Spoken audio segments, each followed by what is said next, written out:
This is James and Peter Coates in the Clag on Penny Ghent, and you're listening to the Tea and Trails podcast. Enjoy. Thanks, James and Peter. 10 out of 10 Clag. Did you see the video, Eddie? Did I share it with you? No, I haven't seen it. I look forward to it. Hop over to YouTube, yeah. And Peter, yeah, he's still got a smile on his face too. Welcome to episode 83 of Tea and Trails podcast. This week we are joined by Steve Herron, keen runner. It's an epic story from burnout to taking on, well, I think he took on the country's most brutal race and added his own bit because it wasn't hard enough. All the details to follow. Lovely guy. Loved our chat with Steve. Thank you to our Patreon partners who share some awesome discount codes with our patrons. We have Precision Fuel and Hydration, Vela Forte, Protein Rebel, Tiki Boo, Mountain Fuel, Outdoor Active, Silver Sweden Active, Route, The Centurion Running Store, Sportshoes.com, Big Bubble Hats, X Miles, Fawnside Farm Cottages, Ugogu Projects, Hellfire Events, Red Bear Sports, the Alban App, Retainer Group, Cycle Protection, Summit Crazy, Beat It Sports, Lumi Activewear, Phoenix Light UK, Bridgedale Socks, Nav4, NAC Nutrition, and Ultra Trails. 2 extra shout out to Precision Fuel and Hydration and Protein Rebel. We use their products every month to help fuel, hydrate, and recover. If you'd like to save some money, support the podcast and our partners, please just consider it. There's no need to do it. There's no need to creak open that bank card. Just consider it. Go check out Patreon. See how it makes you feel. We could not do this without our Patreons. Oh, no. Also, pop over to Summit Crazy if you'd like to buy some awesome Tea and Trails merch. There's a Lakeland 150 video knocking around, and the first thing you see, it sort of starts with a scan into the tent. There's a Tea and Trails podcast t-shirt. Get in. World domination, one step closer. Keep an eye out actually on the Summit Crazy website. There's going to be a new product coming soon. Is it warm, cozy, kind of orange? Sun protection. That's all I'll say. Oh, this is not... Why do I not know this? This is our business together and you keep freestyling. I'm going to talk to HR. Moving on. Thanks to Precision Fuel and Hydration, X Miles, Phoenix. This is what he does, Light. people. Let's move on, Eddie. Just gaslight you. Protein Rebel for sponsoring this week's show. Don't forget to pop over to Precision Fuel and Hydration, book in with a sports scientist, read some case studies and use their handy fueling planner. Lots of awesome stuff over at precisionhydration.com. I have booked in with Emily and I've actually ordered some Precision Fuel and Hydration flow gel and their carb and electrolyte mix drink. So yeah, really looking forward to trying that. Yeah, need to see. We've got to test again because I did puke my way around Lick 100. How do you feel about taking on, because often people, well, I know I have like that. I have to retrain to take a gel again, and it takes me the first time I put it in my mouth, I go, oh no, no. And I'm like, you're just going to have to do it, Eddie. Swallow. Well, it's hard because I'll be fine when I go on my training runs. I've been eating all my Lick 100 emergency food at the moment, but when I do get on the gels, it's good for 6-7 hours. It's that 7 hours onwards. And I just really don't know how you recreate that on kind of training runs. I had a very interesting chat with a athlete this week because we're looking ahead because it's the fueling, as we know, is so key to the success of an ultra. So we're already looking ahead at how to do Northern Traverse, specifically fueling and how to work. And I do think, like lots of people say, sports nutrition does not have a place in like the super long races. But I actually think it does have a place because it is for numerous reasons, but I don't think, like, as you said, a 6-hour, 7-hour ultra run, 3-hour, 4-hour run. I think this is where we all go wrong a bit, is that we do our long runs for 3 or 4 hours and we're like, never get sick and I can take sports nutrition. It's the knocking on the longer stuff where you start going, I don't know.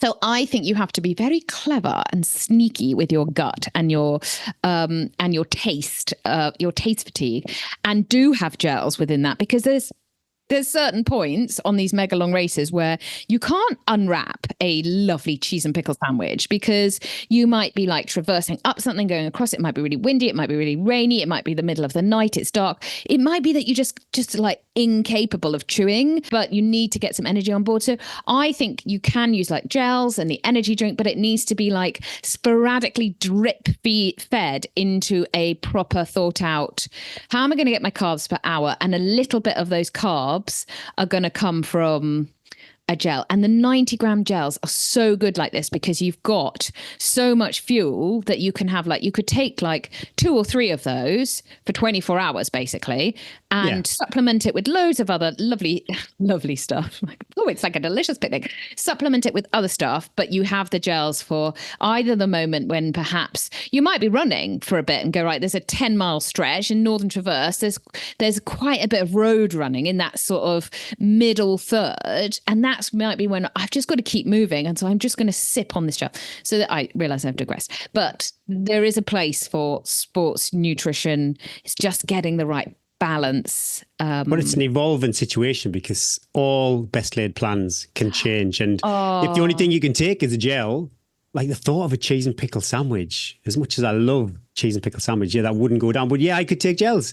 So and like ideally, what you said was great. That I would take a gel. I'd manage where I take this nutrition depending on where I was in the course. So if it was too technical to faff on with the sandwich, like you said, then I'd be chugging a gel. You've spotted my butt cheeks up ahead and you're like, I want to take her down now. And so I'm just going to take we're going right in the weeds. Where the Baby Bell, I saw your post on Facebook. I love that post. Hello.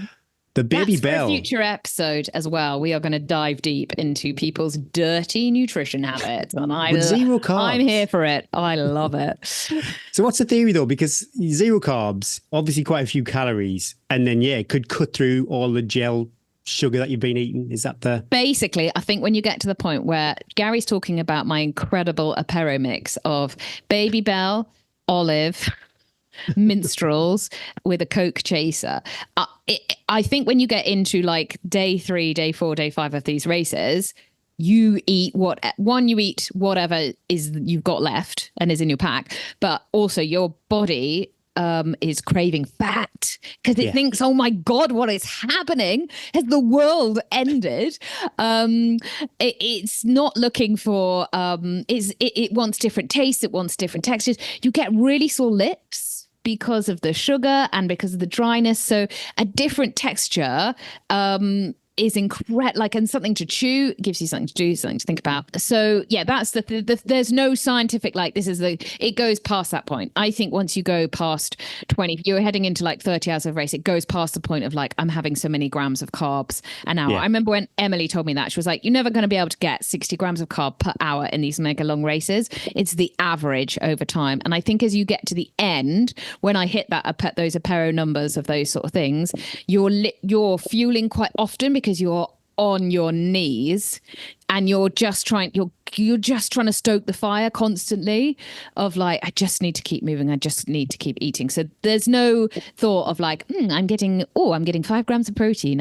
There's literally like, what can I eat just to keep me moving? The other thing I just thought about gels as well is the use of gels in that nutrition plan is if you've got something like, and you're feeling awful and you're like, oh my God, I'm going to go up Kidsley Pike, or I've got to climb up Fusedale, or I've got 1,000 meter, I'm at UTMB, oh my God, I'm going up Colfret, I'm dying.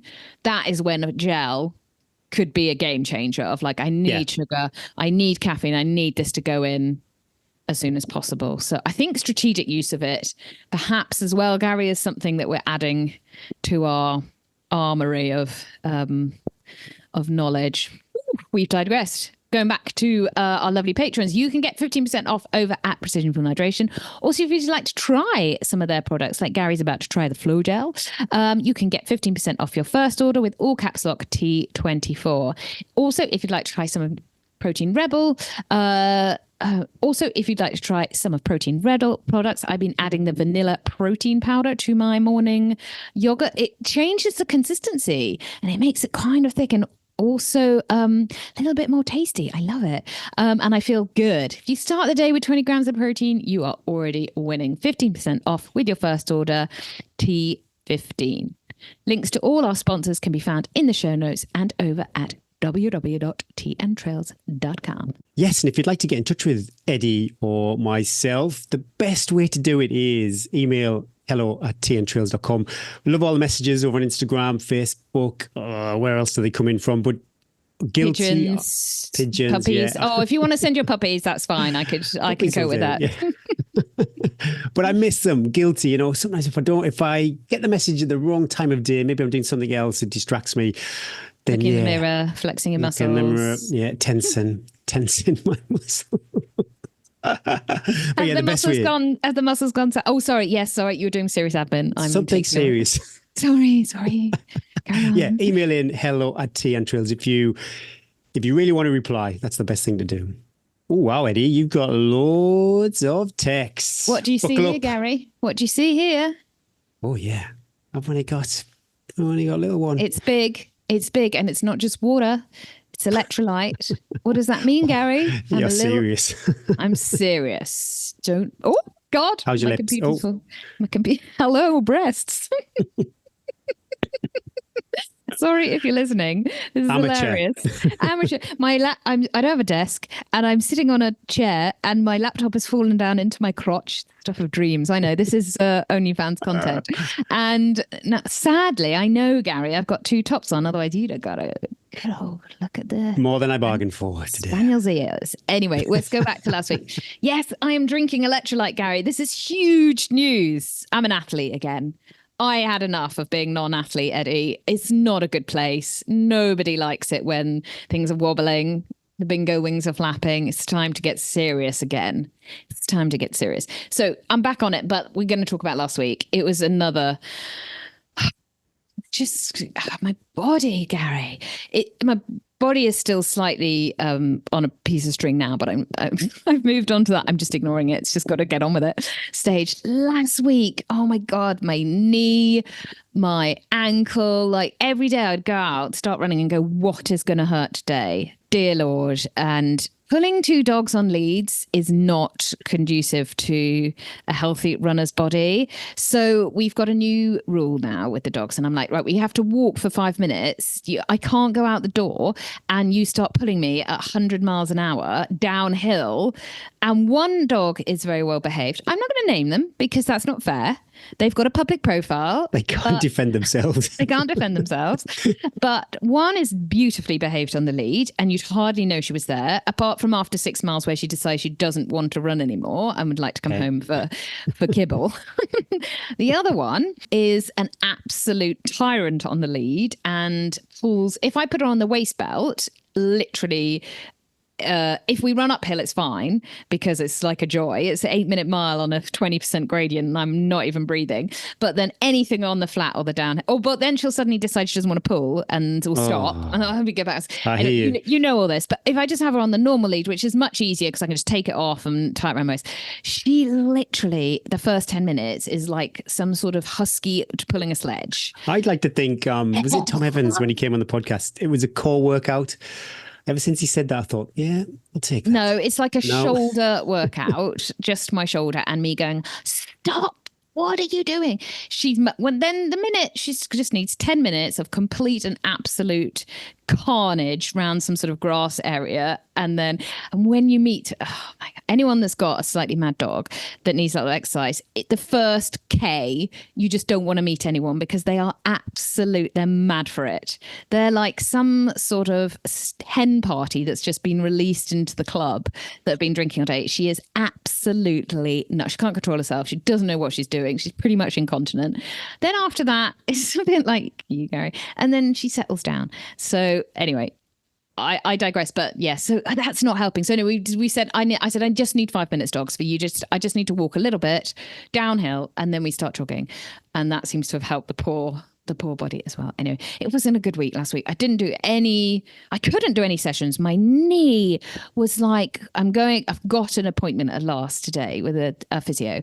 The IT band is so tight on my knee from, I think, being stuck in a permanent position driving the length of 2 countries. Do you think, because you had an injury, didn't you? Oh, how many years ago now was it? Your knee was bothering you before? Other knee, different knee. Okay.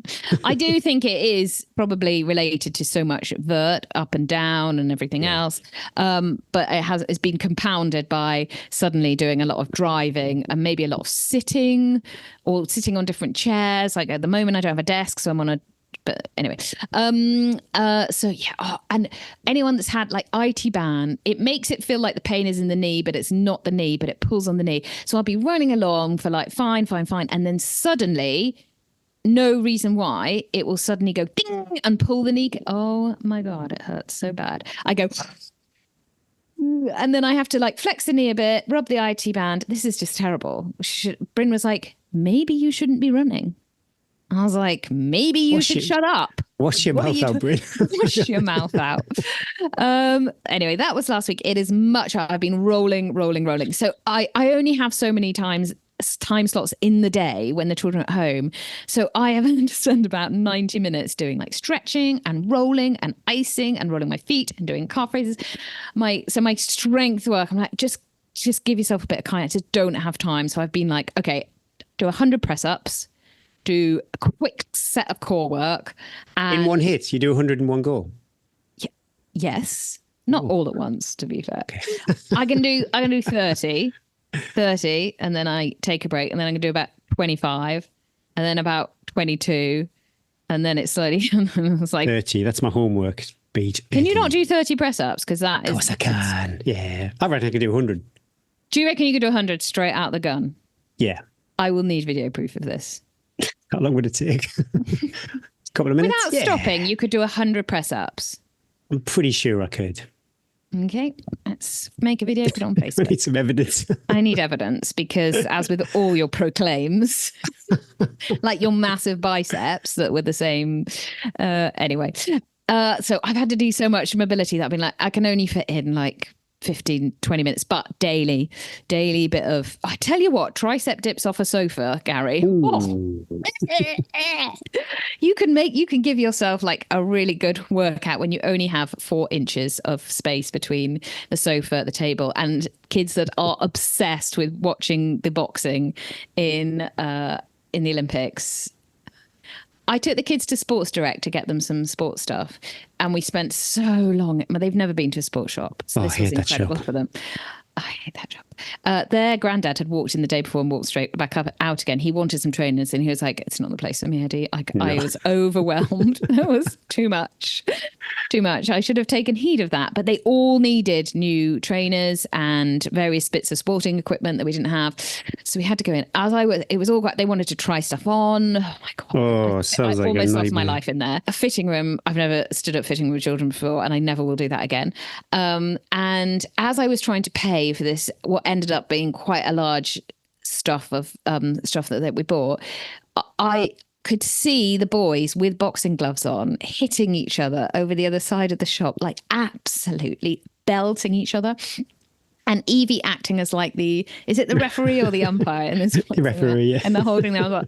Inside, I was actually secretly chuckling that this was hilarious, that this was going on. The outside, I was like, oh my Future Olympians, inspired. Can't you just be normal? What did you do? What are you doing? So I paid and went over this massive bag. Here's all your stuff. I was like, what are you doing? In what world did you think this was appropriate behavior? Maybe in Sports Direct it is. Anyway, so there we go. It wasn't a great week. Not a lot of miles, another pretty low mileage week, but things are definitely, as I said, turned for a turn. So hopefully there'll be some more running content next week and a little bit more moving forward rather than feeling a bit stagnated. But that is the highs and lows of running. But running has kept me sane over the last few weeks. As I've sort of not hinted, but as I haven't really shared on the podcast, and we've always said we will share as much as we feel comfortable sharing, as much as like families, friends. I know my friends always go, Eddie, I can't believe you shared that on the podcast. We don't name names. Anyway, we sort of hinted, but haven't sort of shared it on the podcast, that we have moved from France back to the UK, and we are now in Scotland. We sold our house. That was all a pretty smooth process, but the house we were going to buy has fallen through. So we're not homeless, but a lot of high stress. I think it is a good test of your marriage skills. Moving house.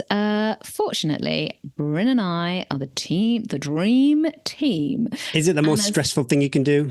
Moving house? I don't think the moving house is just exhausting because you open another cupboard and go, what the hell? There's more stuff.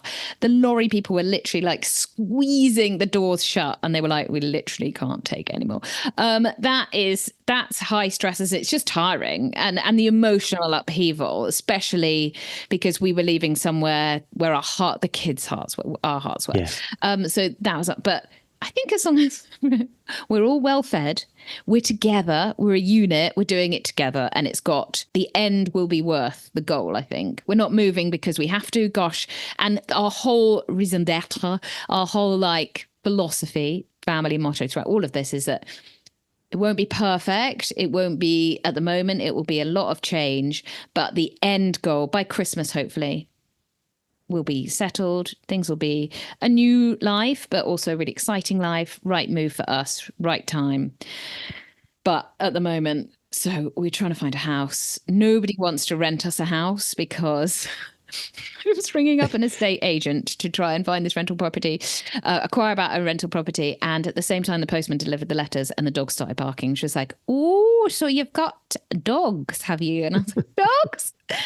What dogs? People they're not worried about 3 kids. Personally, I've said this to a few estate agents, I'd be a lot more concerned about my 3 children kicking the football, ruining your house, than my 2 dogs that are, my dogs by 8 o'clock in the morning, they're out. They're done for the rest. They're tucked out. They've run 10 miles.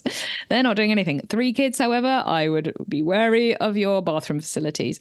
But no, but as soon as you've got dogs, people do not want to. And so, oh my God. So anyway, I'm a big believer. I'm really tapping into all my ultra learnings and being on the Cheviets and the spine that everything happens. It will all be okay, Eddie. It will all be okay. I heard on the gram that it's not really a problem in life if you can solve that problem with money.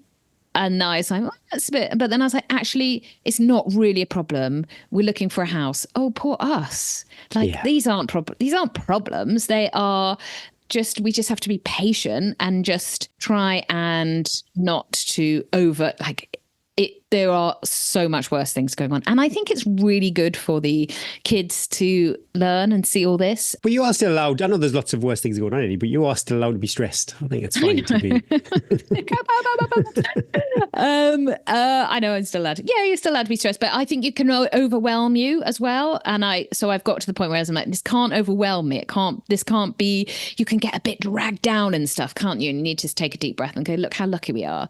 We've moved back with family, we've seen friends we haven't seen for years. You and I are now, we've got so many exciting projects that we wouldn't have really been able to do if I was in France. Life is going to go, it's just this small, minor few months. And whenever things feel like really like intense, like they do like in 100 when you're puking and you've not had anything, like there can seem nothing else going on in the world, but there is. And it's just, you have to just keep on looking out. And also, it's another thing that we've decided you need to also go and have some fun so that it's not just all stressful. But anyway, despite all that, another pitiful attempt at running, but I made a switch this weekend. I was like, right, Eddie, what have I got? 18, 19 weeks to Winter 200. You need to pull your finger out and do what you can do. So I have, as ever, I've thrown money at the problem. I'm going to see a physio, found a new sports therapist because I need to set up my new team around me, and got my bike and turbo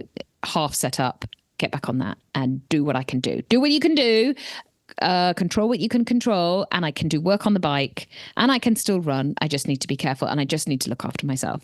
Running around the Scottish Highlands, new trails. They're not new trails because I know a lot of the trails, but I'm itching. Is this bad? I'm itching for the kids to go back to school because I'm like, oh, look at that long run. You want me home in 45 minutes? Oh, all right, never mind. But looks beautiful. Thanks. I do my best. Oh, you talk about the runs? Okay. The trails, Eddie. Anyway, there we are. A little update for all the super fans. But onwards, upwards now. I'm an athlete again now. I'm not having any of this slacking off. So hold me to it, Gareth Waits, next week. Not on my watch. Not on your watch. Nobody wants Eddie at the Winter 200 start line with a big old thighs rubbing together. Okay, if they do, but mine shouldn't. That elastic belt is not a good look when that high-waisted M&S post-surgery trousers. Step out of them. So there we go. I will have more to put. I have spotted a couple of gyms, like those big mega warehouse gyms, Gary. This is stuff of my dreams, that you can go and like buy. You can like, you don't have to have like a set months. You can just go and I'm like, I can just see you there with the battle ropes. Yeah, shall I go and take up what's the new sport? Hypoxo, what's it not what? I've never heard of that. But yeah, I like, this could be exciting. There's one halfway of the kids' school. I could become the woman that goes to a really swanky gym and sweats on their treadmill. So I'm gonna go and have a look in them. I might even take the kids next week. It could be one of our outings. How are you? Your Lakeland episode went down as in history as one of our most loved, would you say? I would say so. Yeah, I've had a lot of support. Appreciate all the people reaching out. Thanks for that. Yeah, I think it has gone down well. Hopefully, there's a bit of solidarity out there. Obviously, my goodness me, was it 62% finishing rate? So yeah, James sent the deets over, didn't he? But he said that's quite normal for Lakeland 100 as well, didn't he? That I was amazed by the 90 whatever percent finishes on the 50. That is incredible. Well, I think a lot of that is get out on that 50 until you get to Ambleside, and then you're so far into the race at Ambleside that, and there's more women well, that goes without saying, doesn't it? But I don't think there's no get out, is there? You really would like where would you pull out? Yeah, apart from Ambleside, but then you think, well, 15 miles, no, got 50 miles to go. Yeah, I think a lot of it's not easily accessible, and there's a lot of walking in it, so that people are perhaps not as trashed. There's not the ability to go off too fast. It'd be really hard to go off too fast to Howtown. If your goal is to complete, I can't remember what the average pace was. I did work it out. Forgive me, I don't want to sound like a dick, but it doesn't sound like it's too hard, to the average There's pace. not big cutoffs, is there? That you're not like, you can, if you're a good, strong hiker, you're fueling well. Maybe a lot of people do that 50 as that is a completion, rather than like you're doing a flatter, faster one. You could go through a marathon really fast and then blow up. Well, someone like me would burn the matches on the 50 and the 100. You totally would. But if I thought, well, my goal is just to complete and rein it in spectacularly. I spoke to somebody on Sunday morning, actually, who had walked the whole of the 100. So he's got a pretty impressive hike, to be fair, to do that. But I don't think Mark advertises the 100 as a walk, but it can be done. But for me, just walking, really. Recovery is going well, apart from I shared my Instagram story. Heart rate variability has tanked. It's funny because it doesn't really tell the tale of how I feel. I feel a bit snivelly, a bit bunged up, but that's like pretty much every week, I'd say, Eddie. I'm a bit nursing a cold. So nursing a minor chest. What happened to your chest infection? By the time I got around to thinking I was going to actually call the doctors, I didn't feel like I was worthy of any antibiotics. Do you know what I think they'd say though? If you were like, I fell on my ribs, it's really sore, but I have run 100 miles since then, they'd be like, Well, this is probably why I don't go. But what's one of the things on the NHS website to look out for when you bash your ribs is pain in the stomach and the back. And I would say this is where I'm conflicted. And this is probably why I didn't go to the doctors. I haven't got pain, but that level of discomfort isn't subsiding. So it could be your spleen, I think. I'm sure I read spleen and something else. So there's something else going on. But like you said, it didn't stop me running 100 miles, and that didn't have any impact on my race. But yeah, body feels fine. I don't feel like I've been, oh my goodness me, my sensitive areas, it was so, all week they were raw. I don't feel like I've been violated anymore. Yeah, body feels fine. Running again. But what did I do in the week? I went to see Deadpool, Wolverine.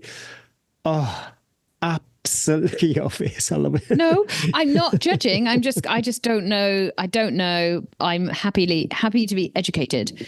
It was sensational. I would have literally, I said to Lisa and the kids, I'd literally do a 180 and go back in and watch it again. It was that good. Okay. Is it violent? Mega violent. Yeah. Oh. Swearing, blood, lots of, Deadpool's kind of dark. Looks terrifying. Humor. He's got like this suit on. Yeah, no, it's absolutely. Ryan Reynolds, Cardiff, or Wrexham fan, sorry. We'll know all about Ryan. Is Reynolds. it funny? Dark. Okay, dark, it's not for me and the kids. No, well, luckily my kids are that bit older now, so they can go and see. Yeah. I don't mind appropriate swearing and a little bit of appropriate violence, but violence at the cinema is quite different to violence at home. I was desensitized to the violence quite early on. It's just non-stop carnage. But no, okay. Well, I'm glad you enjoyed it. On the way home, something really serious. You know, we're saying in the UK at the moment, lots of disobedience, lots of marches. And on the way home, Lisa wanted to go and get some chips on the way home. And I was being such a Debbie Downer because of my Lakeland 100. I was like, I don't want to eat any junk food. I feel rubbish. I didn't go well. Oh, you sound super fun. I know. So luckily the kids had their headphones on, so they didn't hear me railing on their potential trip to the chippy. But then Lisa's like, no, it's fine. We're going to go home. So we ended up coming out of Hartlepool the way that we wouldn't normally come out of Hartlepool. And we nearly drove into basically all the kind of riots that were going on in Hartlepool. Interesting, wrong. Where'd you gone to the cinema? In Hartlepool. Oh, well, you stick with Durham, you'd have been all right there.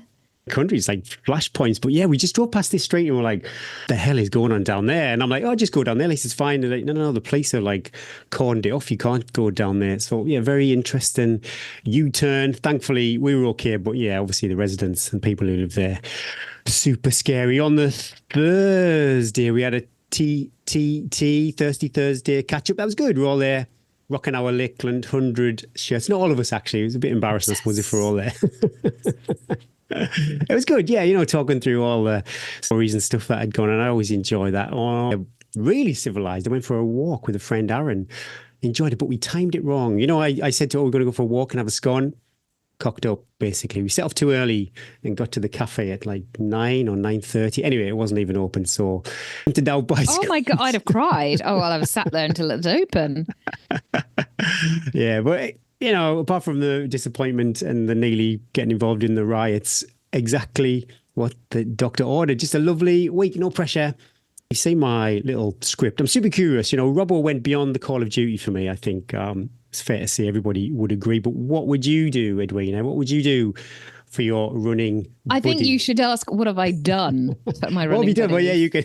Do you want to? I'm not going to name names because they'll definitely listen. Well, I'll start off. Sorry, we'll go at the top. Would you change? I was all impressed. I was at someone's Bob Graham round and Paul Teeny was there supporting a runner and he changed someone's socks.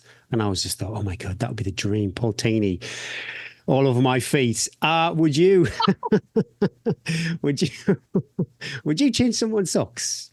Oh, I've done worse than that. I've changed. Yeah. I've had a full muff frontal and changed people's pants. I've taken clothes off people. I've changed people. I've wiped people down. I have done some close quartered. I think as a woman, you are more likely to get down and dirty with a fellow female. Like it's just more likely that I think apply a lube as well to. I've crewed for like 24-hour races. I've been there. True. I've been in the coalface. Well, you're on the trails with somebody. This came up actually, Dragon's Back race, and I paid it forward, and someone paid it forward back to me. Would you swap your last paracetamol? Would you swap that? I would never carry paracetamol personally. I like to feel the pain. I enjoy the pain. So I wouldn't carry paracetamol, but yeah, of course. I am. Yeah. Me too. I'm a big, but like you give on those trails because baby Jesus is watching and he's got a tally and my tally is always very low of good deeds. What about race fuel though? I couldn't eat my chews and Robbo. Oh yeah, I'd hand out. I remember Ali Bailey at the Lakeland 100 Traverse throwing me a ginger raw thing. Oh yeah, like you help your fellow runners in hours of need. I've given people electrolytes, salt tabs but I add judgy. If you got some electro, have you taken some electro? No, I'm like, here we go. But you help, especially on the trails. You don't leave a fellow soldier out there weeping wounds. Shane Oley was having the time of his life with your feet after the Northern Traverse. Yeah, we both were enjoying that. would you I don't what he did to my feet. I think that was beyond. That wasn't a necessity. I would help out anybody who needed any help as long as I was still winning the race.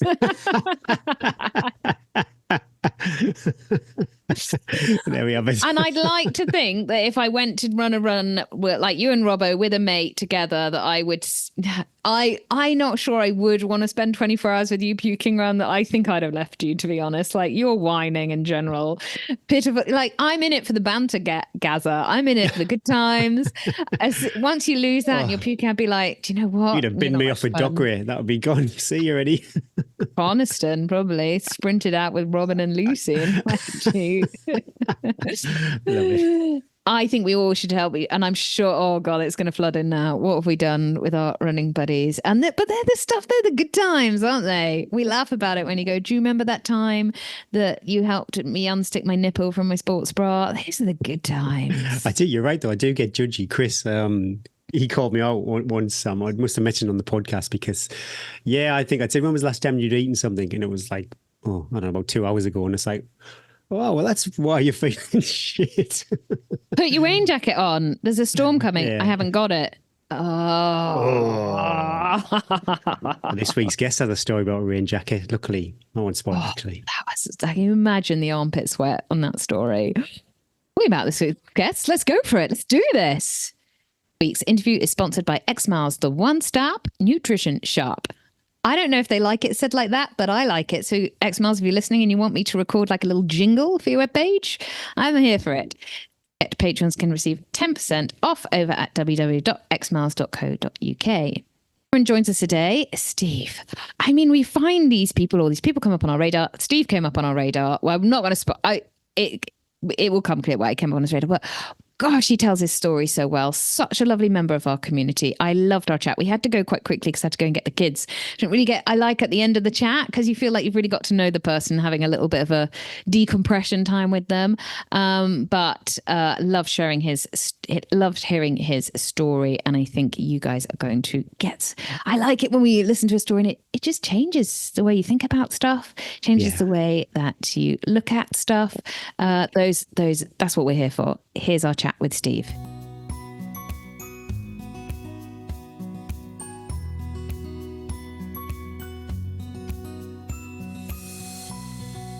This week we're joined by Steve Herron. Now, Steve's gone from burnout to taking on some of the toughest races out there, and all this within 5 years, and quite often too, repping a tea and trails snood. KUDOS, thanks for your support, Steve, and thanks for joining us today. No, it's great to meet you again, Gary. I remember seeing you at the start of the Northern Traverse, and Eddie there as well, and also Eddie's feet at the end. So sorry about that. It's actually nice, we get to spend some time. I know it's just virtual on a Zoom call, but at races and stuff like that, you're in race mode, so you literally get a few seconds with each other. So I'm looking forward to spend a bit more time with you. But every guest we ask, where are you? What's the view from your window? And have you been for a run today? Yeah, so I'm at home. I live up on the moors, so from my window I can just see the moors in front of me. We're quite an isolated property. I can see the Pennine Bridleway from where I am now. I can't quite see the Pennine Way, but that runs about 300 metres behind us. So it's a fantastic place to live and run. So when you did the spine, you ran past your house? Oh yes, it's 28 miles into it. I've run past my house. Okay, it's better than being 108 or 188 miles into it, because I definitely think I would take a sharp left and head home. It's been no problem, except for the first time I tried a spine race, which was Winter Challenger South, and I'd ended up to my neck in one of the streams that was in spate, and I just couldn't look at my house. I just had to kind of wander straight past it without looking at it. Otherwise, I'd have been straight in because I was freezing and not in a good place. Is that what started the love affair with the race then, being so close to the course? Yeah, that's right. So we've lived here about 20 years now, and it's been my kind of normal dog walking place. I was aware of the spine race because just above where we live, quite often the mountain rescue team have a little aid station there. So I'd been up there and seen a few of the competitors come past. But my life was just all about work, as we'll probably get onto, and I just didn't have time for running or any serious hiking really. But it had always been at the back of my mind, I live here, I need to do the Pennine Way. So that's kind of where the love affair did come from. Well, yeah, you touched on it there. We might as well go right back to the beginning. Could you share with our listeners, a bit about your journey into ultra running? And Steve, you can share as much or as little as you want. Ultra running is a very recent thing. I was into hiking with the dogs over a number of years based on where we actually live. But my career was always my kind of focus, and I spent many years working long hours, developing my career. What did you do? What did you do, Steve? So I work in finance. So I'm a qualified actuary. So I advise. Yeah, that's the place I often get actually, Edwina. You can't ask that now. I was just fear. It's more fear because even the word sounds frightening to me. I know. So it's a highly specialised area of finance, and I used to advise companies and trustees on pension schemes, how they go about financing pension schemes on behalf of their employees. My job was essentially telling finance directors that they may have a budget for the pension scheme of £5 million for the next year, but they needed to up that to £10 million. I was always the bearer of bad news. So that was my day job, but I had a management role as well. So I oversaw a couple of offices around the UK. I did a lot of travelling. I generally didn't see the kids Monday to Friday, just saw the wife and kids at the weekends. So it was an intense job, and while it lasted, I enjoyed it. But like all these things, pressure and stress just incrementally builds, and you don't necessarily realise it at the time.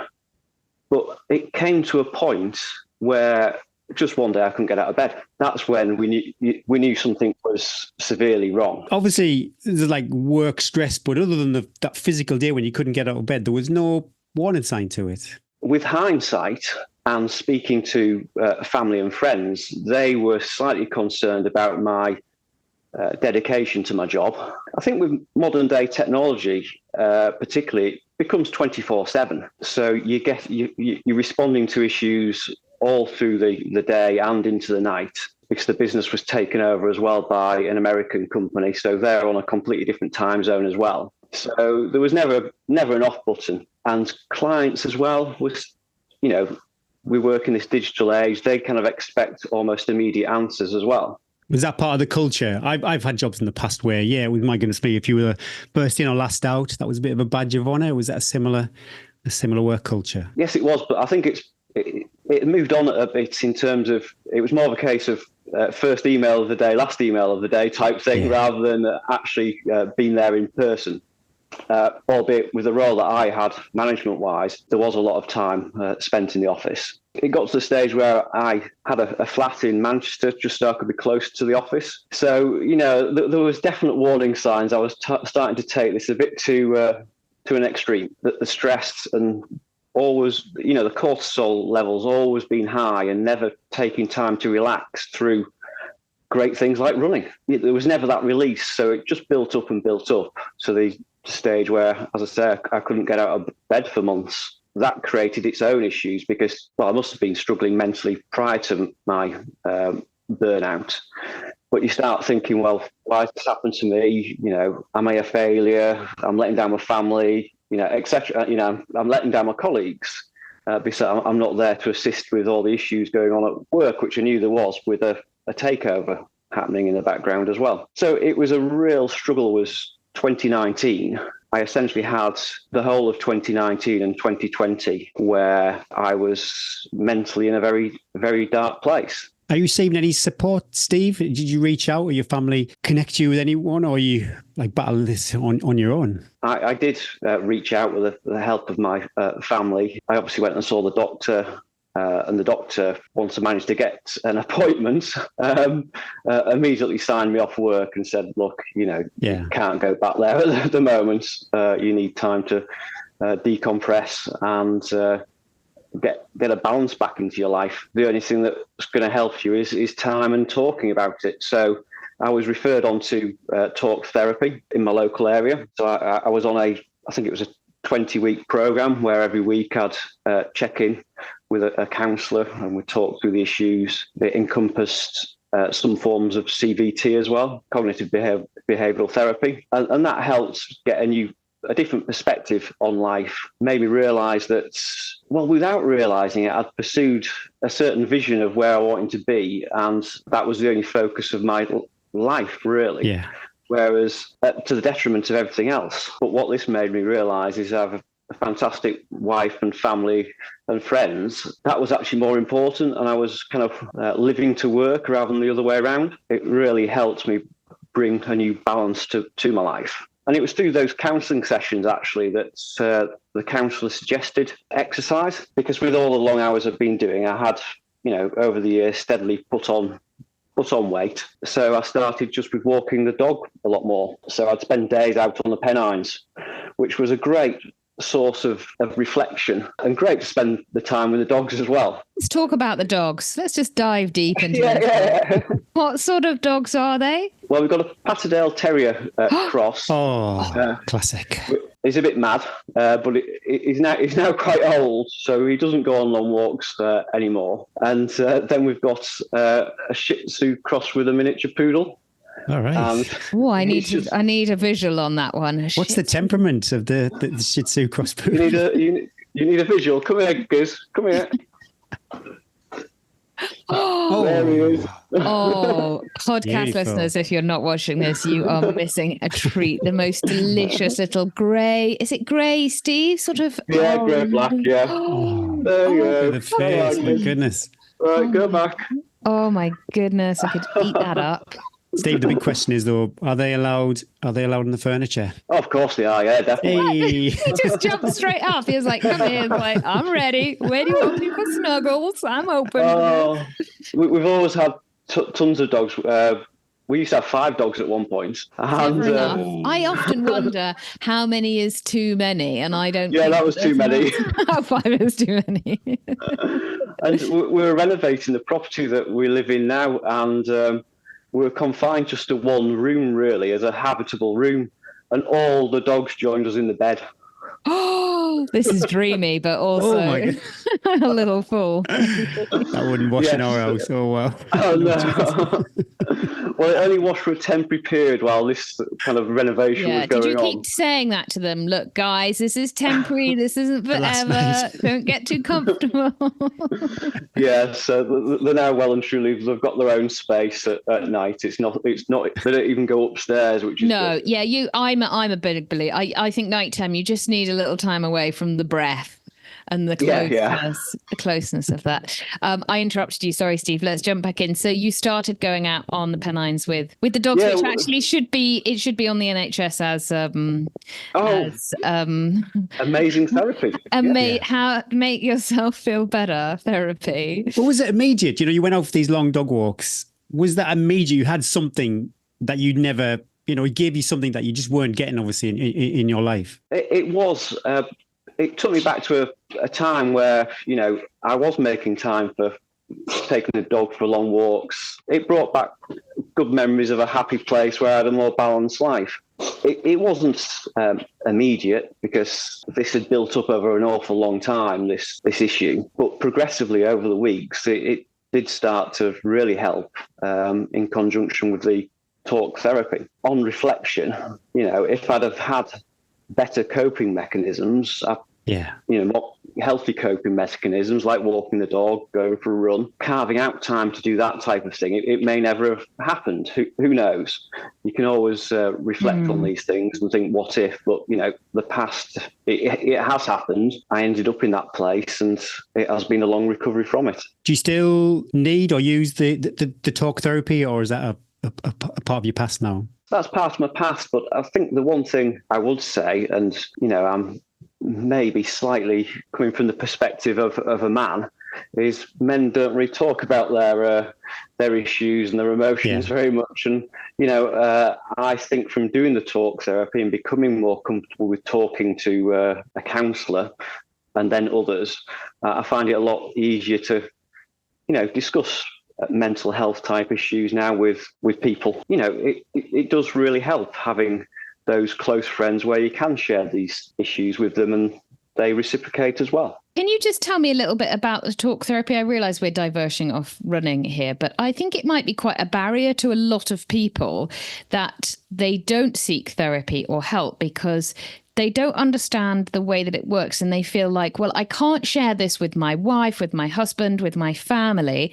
How am I going to share perhaps some of these thoughts that perhaps you feel a bit like you don't even know that they're there, or you feel a little bit ashamed of them in some ways? How am I going to share that with a total stranger? But there must be, these people are obviously very highly trained. So you don't just go in and then go, so tell me everything. Could you tell me a little bit about the process? Because people might be listening to this, and this is like such a gem that we have this podcast, that someone could be running along thinking, I don't, or have a friend that they think, I think they need help, but I don't know where to start. And that's always the hardest thing. We're going back a few years now, so I can't remember how the conversation started as such, but what I found great about it is, because it was all over the phone, I might have struggled if it had been one-on-one in a counselling room. Yeah. But there was almost that anonymity. You were speaking down a phone to someone that you didn't know, so you could explore, or they could help you explore all those issues that you'd been going through. It did take a bit of time to develop a trust, because what you might be saying might be only things that have been in your head for years. Yeah. As you say, you don't want to share with your friends or family from fear of causing offence or falling out or anything like that. Or them worrying about you. I always get worried about telling my husband stuff, because I know he'll worry. He'll be like, oh, I'm worried. But then I'm like, you don't need to worry, but I just need to share. Yeah. So I was referred to, I think it's called Healthy Minds, which is the kind of local counselling service in the Oldham area. Yeah, they are professional counsellors. Certainly the lady I had been through issues similar to me. Okay. So I think there was a bit of an instant connection there. And I'm guessing what they do is pair you up with like-minded people as well, that can empathise and see it from your perspective, and who have struggled and been through that, which then gives you hope as well. Because I think that's the key to it, is having hope that things will improve. Everything in life, you have to hope. You have to believe. And I always say it to people, the sun always rises and the sun always sets. And that's the way as humans we exist, isn't it? That the next day comes. But I must admit, antidepressants have also helped as well. So it was a combination of talk therapy and some good old antidepressants, which worked for me. After a few different types of antidepressant were used, which didn't work, I eventually found something that worked for me. So speaking to your GP about these issues is really a first port of call. Appreciate that. It's tough to talk about, Steve, so thanks for sharing. But yeah, we'll go back to running. It's not quite a couch to spine race story, but when did running into your life? When did the lovely dog walks become, when did you start, I could run these nice slabs, these smooth slabs, they look great, I want to run along those. It was a slow journey from 2019. So I got myself a treadmill before the COVID pandemic in 2020. Sensational. Yeah, because one of the barriers to running where I live particularly is the hills. So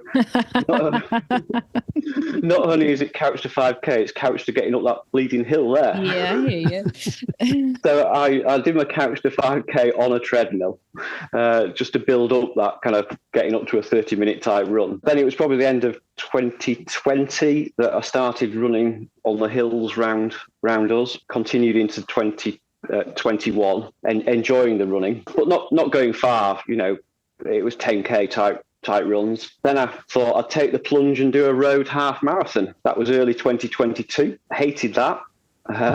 Good. You should do the dark side. Well, I enjoyed it in a way. It was an achievement. I'd never run 13 miles before, so I was pleased with that, but I just wasn't pleased with the surroundings, the constant pounding on a road. So I thought I'd give a trail half marathon a go, which was around my local area. Did that in June 2022. Loved that. Did it in a time which was the same as my road half marathon 4 months earlier, even though there was so much more vert. But really enjoyed that. Then my brother, who'd just done an Ironman, his first Ironman, and this is the type of personality my brother is. It's like, that's great. Let's do an ultra. I've heard about an ultra. Let's do an ultra. So we signed up to the Nidderdale Way Ultra with Punk Panthers and did a 28-mile ultra in the October.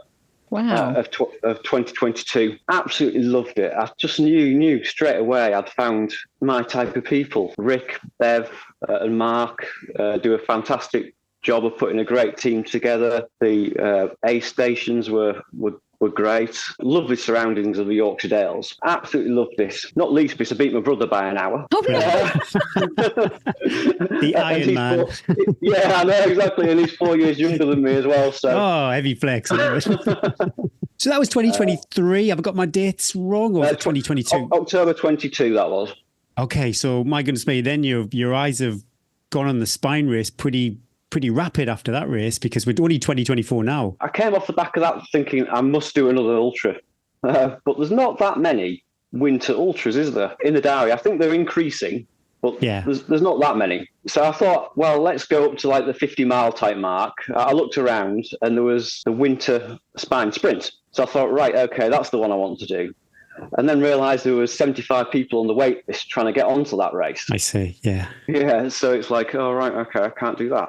Based on my experience of long-distance walking, because I did continue that in 2020 and 2021, I'd walked the Pennine Way self-supported wild camping in 21. I actually had the experience to do a longer race with the spine. So I thought, well, what the hell, I'll try the 108-mile winter spine Challenger South, as you do with these things. Yeah. Yeah. You're in good company here, Steve. You don't need to explain. Yeah, no, exactly. Yeah. We're just like, totally. Yeah, exactly. Yeah, yeah, that was a really interesting race because of the weather. 24 hours of rain leading up to the race. Everything was in spate. And then the overnight section from Hebden Hay to Halls, the snow started coming down. I'd never encountered conditions like it, but I finished, and only 40% of people did finish. Heavy flex. Yeah. What was your mindset, Steve? Were you like, although the adversity, were you like, I absolutely love this? Yes, and I think that's the thing I've discovered. If you can ask me what my kind of strengths are, it's problem solving through adversity. I now find the worse the weather conditions, more challenging the weather conditions, the better I do relative to others. Because I'm not a fast runner, I'm a pretty steady Eddie, but I can just keep going through managing myself and managing to the conditions that we have. Summer spine sprint and summer spine. I've got to ask, obviously we've jumped a year and a half probably, but why, Steve? What the hell? My goodness me, I can't even think. What's the combined mileage on that race? 312 miles. With 14,500 metres of vert. Oh my goodness me. Why, oh why, oh why? Well, I will fill in a little bit of the detail beforehand, because it only came about because of a failed attempt at the full winter spine in January this year. I was inspired by Eddie. Oh, stop it. No, carry on. I could do with some of that suffering. So I decided to enter the full winter spine, I'll say, in this January. Did loads of training last year, maybe overtrained a bit, I'm not sure. But went into the race feeling good. Weather conditions looked perfect for me because, it looked like it was going to be pretty challenging conditions. So I thought, great. All the ground was really hard because of the weather. It's very cold. I developed a hip issue really early on, and coming into Hebden Hay, my hip was in my hip was in pain, and I was starting to take paracetamol to help with this, manage the situation. Didn't get any better coming out of Hebden Hay, going over the moors. I have no idea where it was. Somewhere near Lothersdale. I was going down I was actually still running at this stage, running down a hill, and then I took a tumble, and I ended up landing on my hip as well, the one that was aggravating me. And it was at that point I was kind of starting to walk at about 1 mile per hour.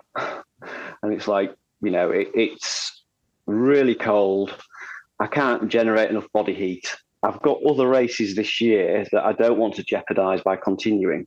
And I just took the decision, once I came across the spine safety team, to stop at Lothersdale.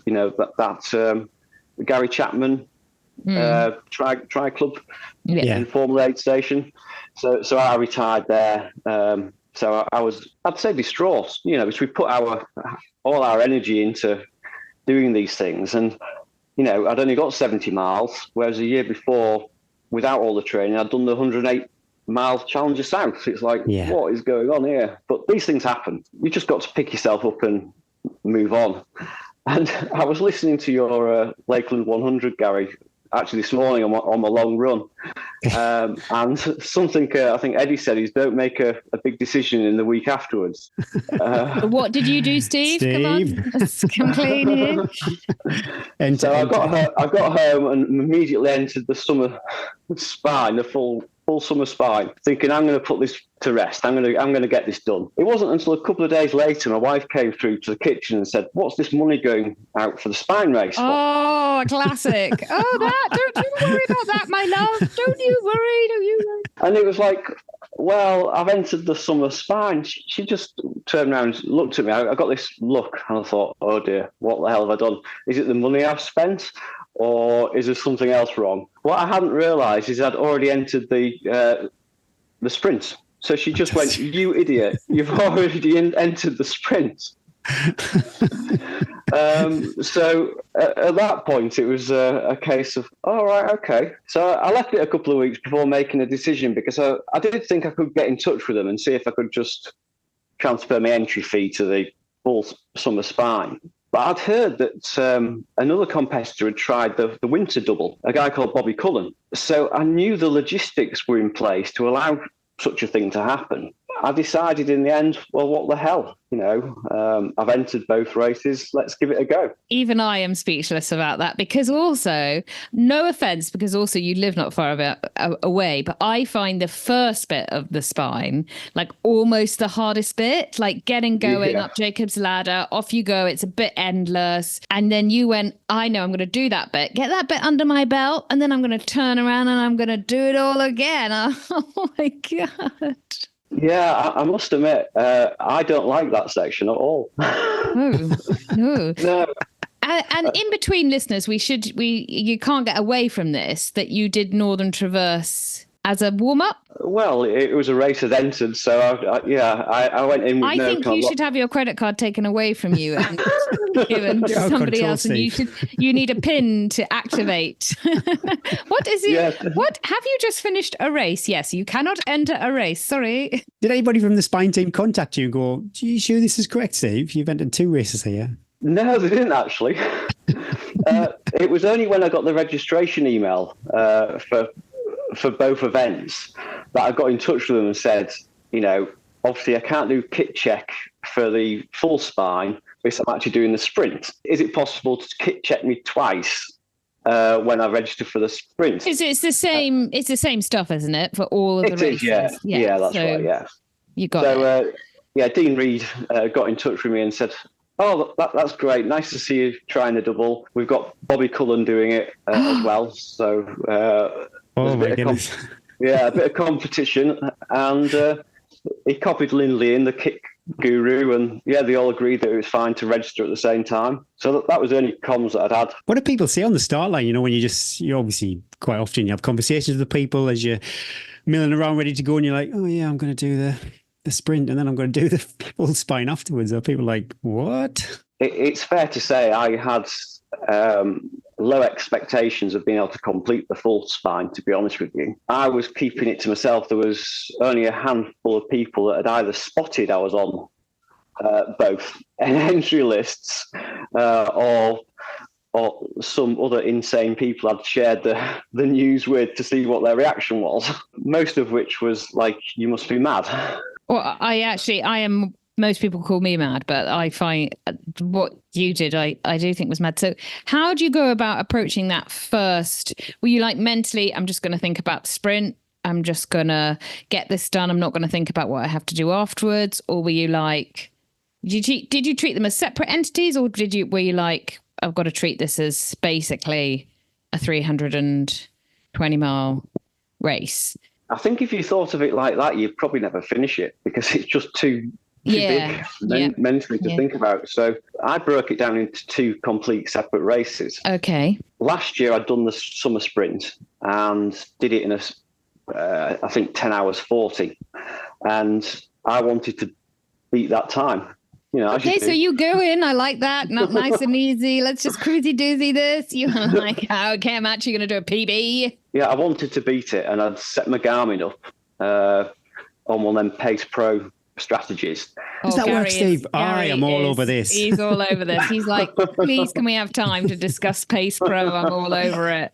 I tried it. I tried to do for the Lakeland 100, and I looked at the projected splits, and I thought, I just don't know if that's achievable for me. But yeah, you physically done it. How does it pan out? Panned out quite well. So I set a target time of 10 hours. So I didn't know whether that was achievable, but I knew my fitness was better than it was the previous year. I knew my training had gone relatively well. I'd tapered for about 3 weeks beforehand, so I was feeling fresh. And when you dive into the Garmin Pace Pro, you can actually specify, how much you're going to fatigue over the race distance, and also how much effort's going to go into the hills as well. So I had to play about with that to see what I thought I could do. Compared it to last year's kind of splits. So came up with an approach I thought was going to be okay, but I didn't try any of it out until the race day. So and then what does it do as you're running along? Has it got like on target, off target? Because that would drive me nuts. Every kilometre it comes up with how far you are ahead or behind. Thumbs up, thumbs down. Yeah. It worked really well. So for the first 25k, I was about 5 minutes up. Okay. So I was pleased with that. And then after about 60k, I was 10 minutes down. I had stopped at 2 of the places where you can get food and drink for a few minutes just to get a Coke and a banana at both of them. Yeah, one being Nicky's Food Bar, which is a bit of a lifesaver, which isn't actually that far away from my house. I knew once I got to Studley Pike, it was nearly all downhill from there. And I thought, well, maybe I can get this 10 minutes back. And I got back on track by the time I dropped down into Hebden Bridge. But then there's a really cruel hill leading up to the finish line of the sprint. You don't come across it in the full spine, and that's kind of where I lost a minute. So I came in at 10 hours 1 minute. Do you think it worked? Do you think it kept you on target? It did. It kept me pushing when I needed to push, and where I didn't need to push, it kind of helped slow me down a bit. Yeah, looking back, I'd definitely use it again. I wouldn't use it for a 100 miler, but for a kind of 50 miler that you've done before, it definitely helps. Well, I might go back and look at the previous Lakeland 100 times, maybe one that I was a bit more happier with, and just see how the Pace Pro does line up. Because, you've got that second half fatigue. Some people are strong on the climb. Some people are strong at descending. So, from what I remember, and you've just kind of confirmed it, you can tweak to your strength and weaknesses. Yeah. You can. I love it. How were you, though? Obviously, you're slightly north of your time goal. Were you okay? You're thinking, I'll take that. It's fine. Yeah, I let myself off with a minute. I'm not going to beat myself up about that. And how's your body? Obviously, you've got an enormous challenge ahead. How is everything holding up? It was okay. I didn't have any injuries. I was feeling fatigued, and I certainly wouldn't, if I'd just doing the spine race on its own, I certainly wouldn't have done the first 40 odd miles at that pace. But, the spine race, my objective for the spine race was, the full one, was just to finish it. But I had a target time for this, which I was more than happy with. Yeah, you're being modest, but you were top 10. You were incredible. So I came 10th, which was a bit of a shock, but I was very, very happy with it, chuffed with it. What did you do then? How long have you got before you have to get back down to Edale and get back in that field? What did you do? Yeah, so stuff of nightmares. Yeah, I know. So the sprint starts at 12 o'clock. So I got into Hebden Bridge at 10 o'clock. I spent probably about 15 minutes there, just had a drink, and then immediately left to get back to Edale YHA. So my wife was very nice and picked me up, took me back to the YHA. So I was back there by about 12 o'clock at the latest. So I thought, well, 6 hours sleep. I ate a lot in the car as well, and kind of retopped up my electrolytes, that type of thing. So started the recovery process, hopefully straight away. But I didn't sleep very well at all. I don't know why. I think... Because you knew it was coming? Yeah, possibly. So I got about 4 hours sleep rather than the 6 I wanted to. So I didn't go into the full race feeling particularly great.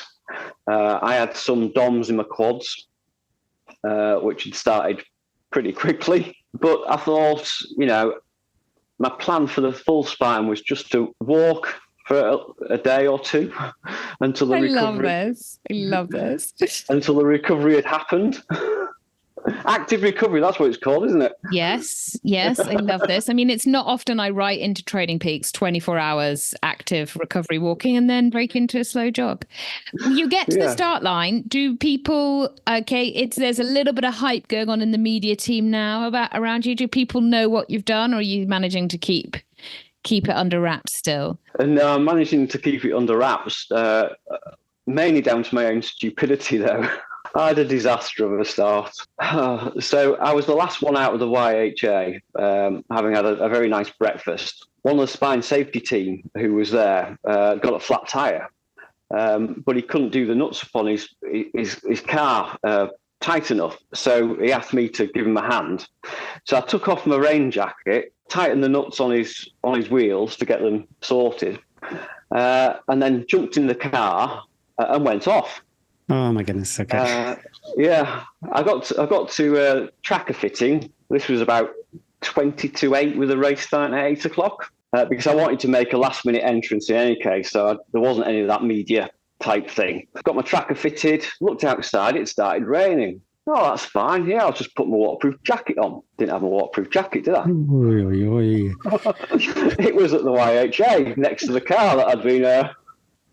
Steve, my goodness me. I know. So it was like, oh my God. So I haven't got my compulsory kit to start off with. Based on the weather conditions the day before, I knew I needed my waterproof because it wasn't summer spine at all. It was a winter version of the summer spine. It was pretty dreadful up on the hills. So I knew I needed it. So fortunately, Phil, the RD, was there, and I just went over and said, Phil, I've got a problem. So he immediately radioed through to the logistics team, who had just gone over to the YHA. So they found my jacket and got it back to me with 5 minutes to spare.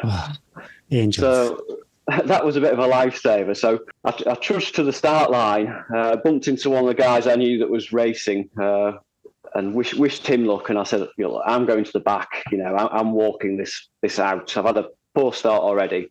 I'm just going to get my head straight for the first 10, 20 miles and then decide what to do from there.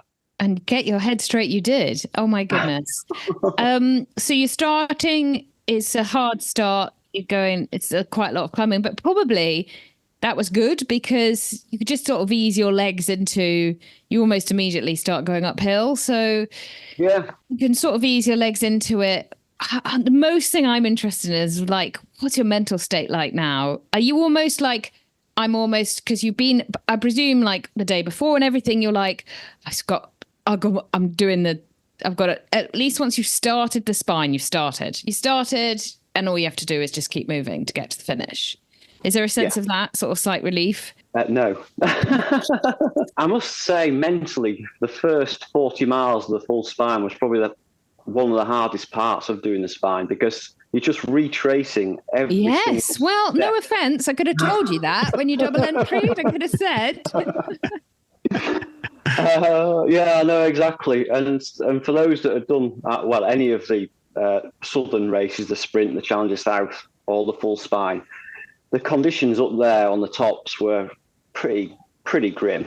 The weather wasn't great, and the underfoot conditions were similar to winter. In fact, in places it was worse than winter, but at least it was hard ground in the winter. Whereas what we had was just bog and mud and slippy. Yeah, so it was tough. And we had a bit of a hailstorm as well. Yeah, going up Laddo Rocks. Which we'd had the day before. So mentally, it was really tough. But on reflection, I'm glad I did the sprint because I think it prepared me more for what was coming on the full spine. So I started on on the full spine start line, I was actually in my waterproof trousers and my waterproof jacket, knowing what was to come up on the hills, because it was a complete contrast to what the conditions were like in Edale. 60% of the field were in shorts, or the women were in kind of short skirts. And I was thinking to myself, you're not really prepared for what's up there. And you're not moving fast. I think whatever spine race you're doing, just get those, even if it's sunny in Edale, just get full waterproofs on, because it's going to be awful up there. Oh my goodness. So when did it start turning round for you, Steve? When did you start thinking, you sort of get into it, don't you? Okay, I'm a bit more in the flow. I'm just going to stop fighting this now. I live on the Pennine Way now. This is where I live. This is where you'll find me. Did it not? Probably at Studley Pike again. So just before Hebden Bridge, because I knew it was all downhill from there to Charlestown. So there's like a nice 3 or 4 mile runnable section. And at that, about 2 miles down from there, you pass the point where the sprint goes off right and you continue on the track going left. I actually started running at that point, which was the first time I'd run 40 miles. Because even on the downhills of the first 40 miles, I was just walking. Well, my kind of fast hiking version of walking. So that's when I got a kind of new lease of life, when I knew I was coming up to the point where I wasn't retreading the same footsteps from the day before. I always hate Hebden Hay checkpoints. I don't know what you think of it, Eddie, but no. It's horrible to get down to. It's in a cave, pretty much, that you have to go all the way down that horrible hill and then go all the way back up it, and you feel tired. And you get there and you're like, this is not even started. Is it busy? Because 46 miles in. Yeah, so it's busy. It's busy. Yeah, it's very busy. It's not all that big. The volunteers do a fantastic job with what they've got. I've found from experience of stopping twice there that the food isn't to my liking. So this time I took my own food to have at Hebden Hay. I must have been there 30 or 40 minutes just to get some food down me and out. I started coming back to life from about that point onwards. Actually, probably more from the point at which I had to retire from the winter spine. That's when I really came back to life and thought, yeah, we can do this. What was that like? Yeah, quite a symbolic and physical moment when you're at the furthest point that you'd ever been before on that race. I'd obviously done the full 108 miles in the Winter Challenger South before, but it was very symbolic. That's about 65, 70 mile point where I'd fallen over and I knew my race was over from that January. It was, it felt really good. I felt mentally strong, physically okay. That was the main thing that I could hope for at that point. So it was a big relief. I'm always interested with these big. I don't really connect with anybody when I'm doing these races, but are you on your phone? Are you connecting with family or even? Oh, Steve's big. He's just on his phone the whole way, live ramming. Insta stories. Insta stories. I just go into my own little world on these things, and that's the great thing. I see these things as just big adventures. Yeah. And I don't want to know what's going on in the outside world, really. I guess I isolate myself from the outside world, but I'm fully engaged in what's going on. So I'll chat to other racers, chat to people at the aid stations, etc.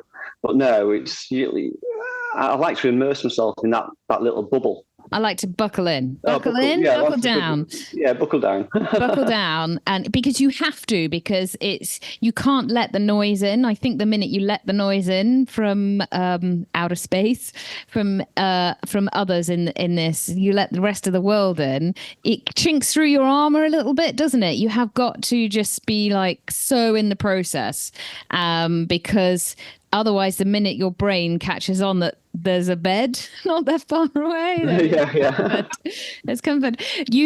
So we're processing up the course, and you're getting into unknown territory. What are the good checkpoints? And how are you arriving into the checkpoints now? Are you arriving into them? I don't want to say like me, but let's say totally out of it, or are you able to sort of, you're still controlling your effort, you're doing more hiking than running, or is it switched a little bit? Because of the effort the day before, I'd had to take a nap on my way to Hawes, so approaching Gargrave. My intention was always to plough on through to Hawes and have a sleep at Hawes. Yeah, I think that's everybody's intention, but it doesn't always play out. No, well, because of my lack of sleep the night before, it didn't play out at all. But I've just got my bivvy bag out and slept under a fallen down tree. Sensational. Proper spine experience. Yeah, yes, I like it. It was raining as well, so it helped protect me from the rain. So that I was great. visualising this sunshine, Steve. No rain again. I don't think there was any sunshine in the summer spine. Only in the last few days. The last few days were quite pleasant, but the first few days were pretty horrible. Got to Hawes during the night, and that wasn't what I was expecting. I know in the winter spine, Hawes is the YHA, but it's a farmer's field, essentially, for the summer spine. Which is fine if it's beautiful, warm and dry, but is it a bit like when you get into Richmond on the Northern Traverse and you're like, yes. I'm not really allowed to go inside? Except for the fact the tents aren't as nice as on the Northern Traverse. The little 2-man tents that they put up for you. Okay, yeah, because the Northern I'm trying to think, they were massive, weren't they? Yeah, that's right, yeah. That's so hard then, because you're cold and wet and you're not going to get warm. And and can you dry anything? Is there the capacity to dry anything? There might have been. I didn't attempt to. You're much more hardcore than me. You didn't hand them gloves going, dry these. There were tons of midges around though as well, which was another thing I hadn't. I thought that'd happen further north, but I hadn't anticipated it in Hawes. So I actually got 4 hours straight sleep there, even though it wasn't the best. Is there a limit though? Can they? Can you only have 5 hours sleep? I'm not too sure the rules of the checkpoints. Yeah, so for the summer spine, it's 6 hours max day at each checkpoint. And so this was my first experience of the summer spine checkpoint, really, because Hebden Hay I'd just gone through pretty quickly. And it was getting to 5 hours, 50 minutes because I'd done some messing about before going to bed. There's some messing about to do afterwards. Not least, I knew I needed to fuel myself, so I had plenty to eat. And it was like, is someone going to do a kick check on me? Because I'd volunteered the year before on the summer spine at Alston, so I knew what the process was like. And I basically had to hound someone down to do a kick check because I knew I had to get out the door within that 6 hours. And I thought to myself, leaving there, it's like, I don't like this checkpoint thing.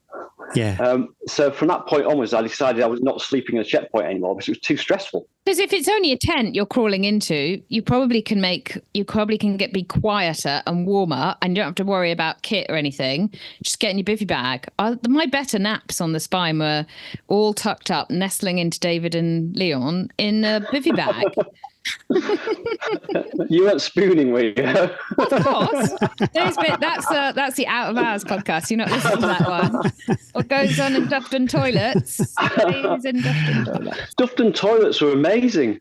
They're amazing. They could be like, you could Airbnb those. As well. Yeah, they're heated. There's hot water. I pay £30 a night for that on the Pennine Way. I slept for 4 hours in Dufton toilets. Oh, I can't believe. So hang on, Steve. Amazing. You did. Your spine overall time was an hour and 14, 100 hours, 14 minutes. How much of this were you? How much were you sleeping? You're broken the course record if you hadn't had all these naps. I worked it out that, I can tell from a Garmin, that I slept for 16 hours. Sensational. That's how you do it. So I did 2 hours under that tree, 4 hours at Hawes, 4 hours in the Dufton toilets. But after making that decision at Hawes, it's not a compulsory kit. I'd taken a sleeping bag, and I've got a really lightweight sleeping bag, so it only added like another 400 grams. So I thought I might as well take that, and then I can be comfortable wherever I'm sleeping. I got that out at Dufton toilets and slept underneath the wash hand basin. Is the sleeping bag not on the summer spine kit list? No, it's not. No. I think that's, especially with the weather, I think that That's ridiculous. Like, considering the poo trowel is, but the actual bit that's going to keep you warm and enable you to sleep or just be warm if you have to stop. Do you have any companions in the toilets? Or are you on your own? So quite often the case, I didn't have companions, but when I woke up, there were people in there as well. Love it. Always is. It's a steady flow in Dufton. Yeah, in Dufton, I woke up and there was, I don't know whether it was a man or a woman, because they were so cocooned in their bivvy bag. We can talk about it, Steve. It's fine. Yeah, the Dufton toilets were great. And then I slept for 6 hours at Hornistead Farm. Oh, on that bed. Did you have did you take some antibiotics after rolling around in that? Funnily enough, there was someone in that bed. Oh, I knew it. There always is. Under those blankets. Yeah, I was mighty cheesed off, to say the least, because I hadn't been looking at the tracker, but I was approaching Hornistead Farm about 3 miles away from it, and I knew I needed to sleep. In fact, I'm surprised I didn't fall into the bogs and fall asleep on the approach to it. So I'd looked on the tracker to see if there was any other runners ahead of me and at Hornistead Farm. So I looked, it's like, yes, great, there's no one there. So I got to Hornistead Farm, and it didn't look like there was anyone in there. But then this head appeared, and it was one of the photographers that I'd bumped into earlier. And it's like, for God's sake, I wanted to be in that bed, but I didn't say anything. It's a nice chap called Andy. So I just got my bivvy bag out and called the spine team and said, look, I'm going to sleep. And all right, how long for? 6 hours. She said, really? Yeah, 6 hours. I just knew in my head I needed a good sleep. Don't judge me. Yeah, it's not like you're chasing cutoffs here. You could have slept for 24 if you wanted to. I know. I think she was just a bit taken aback by the fact. Yeah, because you were actually at the pointy end of the field, and she was probably like, "Are you sure? Are you sure?" Yeah. Like, but she didn't know. She didn't know. No, okay. I knew I needed to sleep. With all this sleep, though, Steve, did you ever have any hallucinations? Did you like proper lose your shit, or was it okay? With all that sleep, I was fine. I was really quite fine. Except for last night, it was a bit of a bizarre experience, was going over the Cheviots in the dark. There was a number of people losing their shit on the Cheviots. There was headlights here, there and everywhere. And it was like, what the hell is going on? So at that time, I didn't know whether I was having hallucinations about things or whether it was reality. It turns out it was reality. But no, I didn't have any hallucinations. I think because of all the sleep that I got. Yeah, okay. You mentioned the Cheviots. This is where it gets great. This is where. Yeah, bring us up to speed with the Cheviots. That's, again, it's 1 or 2. That's the kind of territory of the Cheviots. Yeah, that's right. So you leave Burness, which is well, you leave Bellingham, don't you, Steve? And you think, oh, you do. I'm heading towards the end, but oh my God, that bit between Bellingham and Burness is the devil's work. So it was really hot on that day actually, and I got into Burness, and the medic said, "You're looking a bit pasty," and I went, "Oh no, I'm feeling fine." And then about a mile down the road from leaving Burness, I started feeling really strange, at which point I knew I needed to top up my electrolytes and have some more food and slow the pace down because, the sun had got to me. So then you start climbing up into the Cheviots, and during the daylight, it was all fine, and no one seemed to be around me at all. I couldn't see anyone behind me or anyone in front of me. I got to hut 1 in the daylight. I'd mentioned to them that I felt I was moving very slowly.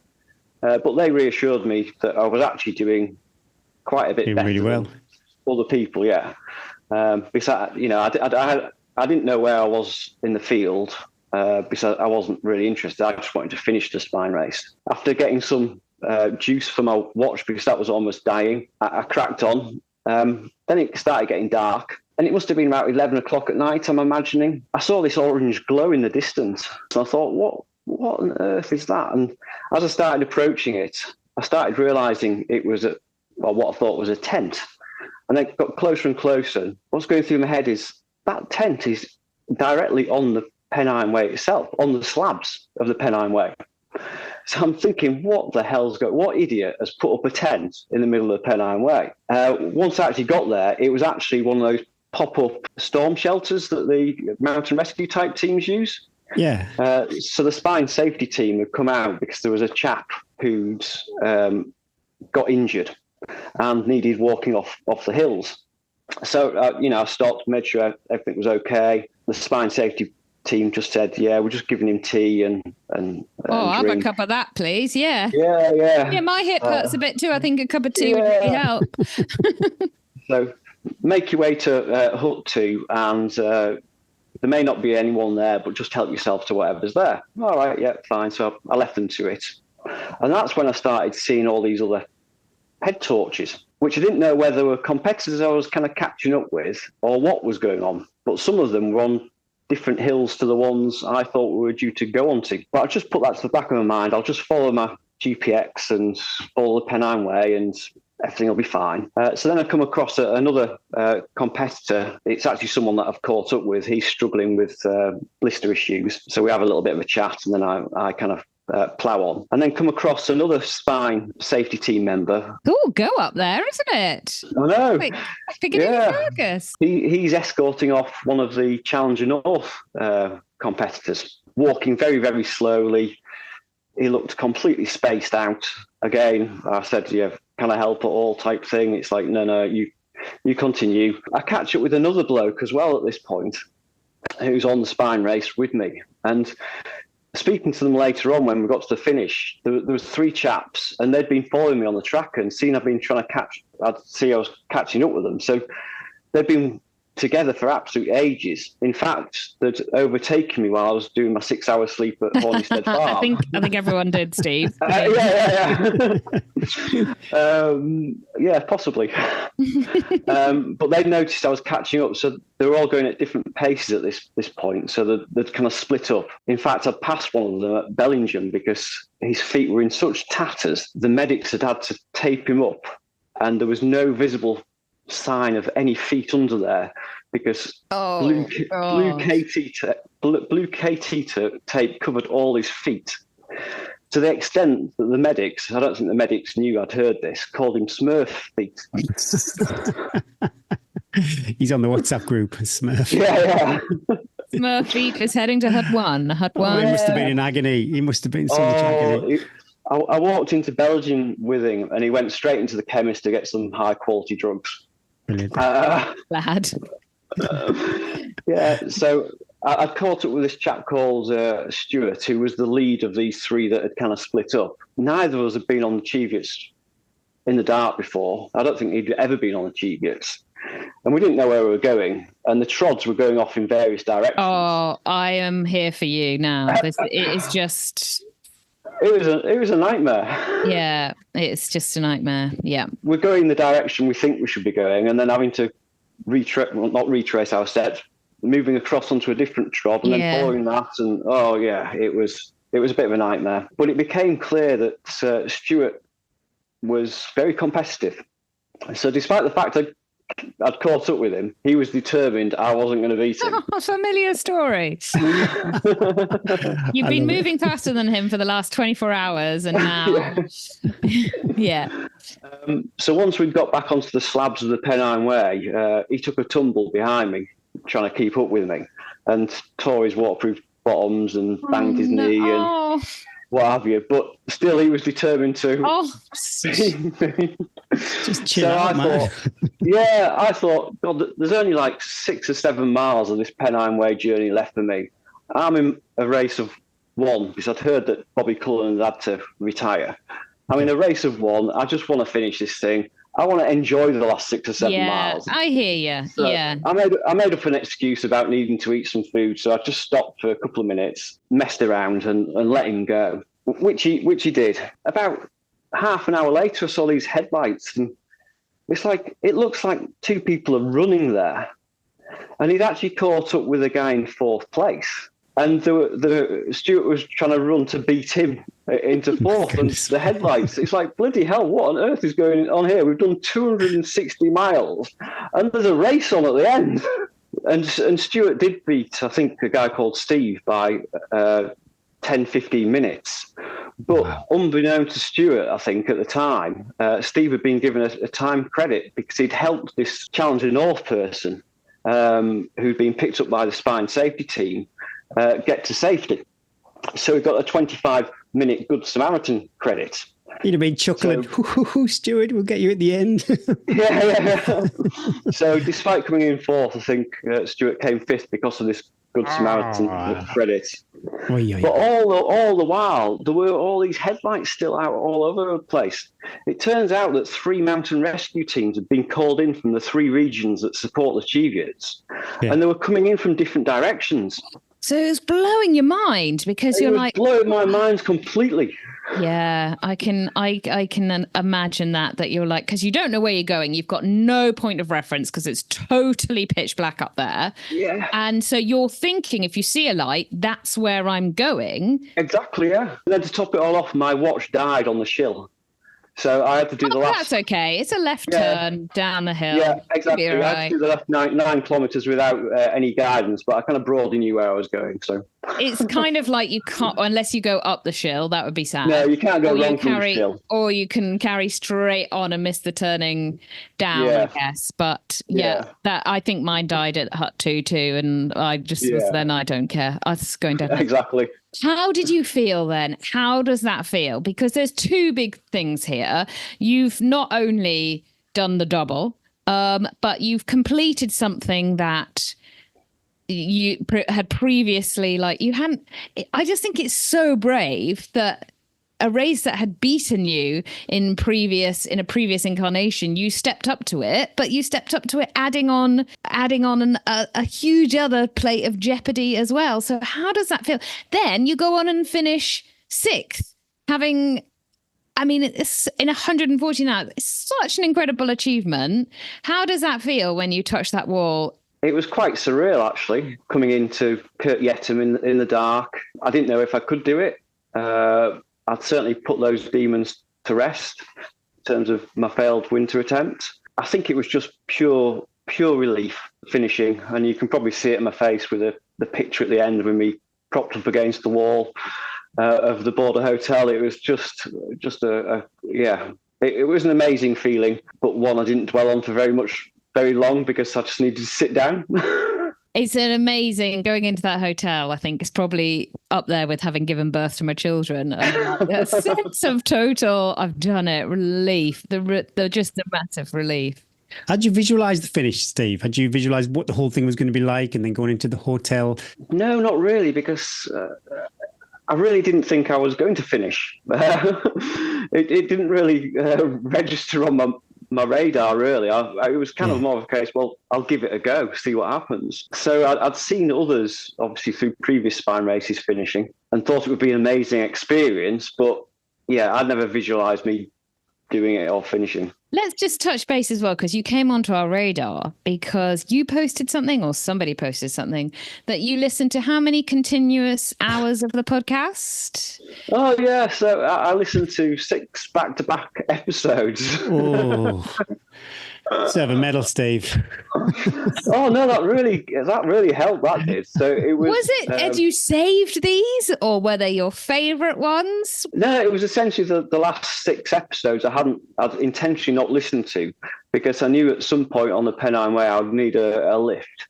And what better way than listening to you two? And it was that kind of tough section between Hawes and Middleton. I cracked it on, and it really helped the miles pass really well. I relived the experience of, the Northern Traverse, because Hannah was on there talking to you about her Northern Traverse experience. And obviously you gave your insight into it as well. So there was a little bit of PTSD going on there at times. Awesome. But then to go into Middleton checkpoints, and Hannah was there, and, she's a lovely person, except for the fact she called me an idiot. But I think that was an endearing idiot. Yeah. What I was doing. You are an idiot, Steve. We are allowed to call you that. It really helped in that middle section of the race I was in. Your basic, it was terrible, boring, relentless. Yeah. Even Gary and Eddie could a bit more boring, relentless stuff to listen to. Shut up. It's just you. Oh, my goodness. Are you going to go back to the spine with just the spine in your legs and go for I think you could challenge you could challenge at the pointy end, even more at the pointy end of that race. What do you think? I do think what could I have achieved if I'd just done the full spine? I think I'll be back just to do the full spine, whether it's the winter or summer, I don't know. Yeah, I'm just wondering about the winter double. Oh, Lord above. Steve, the idiot has What about Array events though? You must have some credits because you volunteered, obviously Cape Wrath Ultra. So yeah, what's on your radar with those guys? Yeah, so 2025 is pretty much booked up in terms of events. I'm doing a couple of the sprint races on the spine. So I've got the winter sprint and then the southern and new northern sprint in summer. But other than that, my events next year are RIA events. So I've got Northern Traverse followed by Cape Wrath in the first half of next year. My goodness me. What a turnaround. I love it.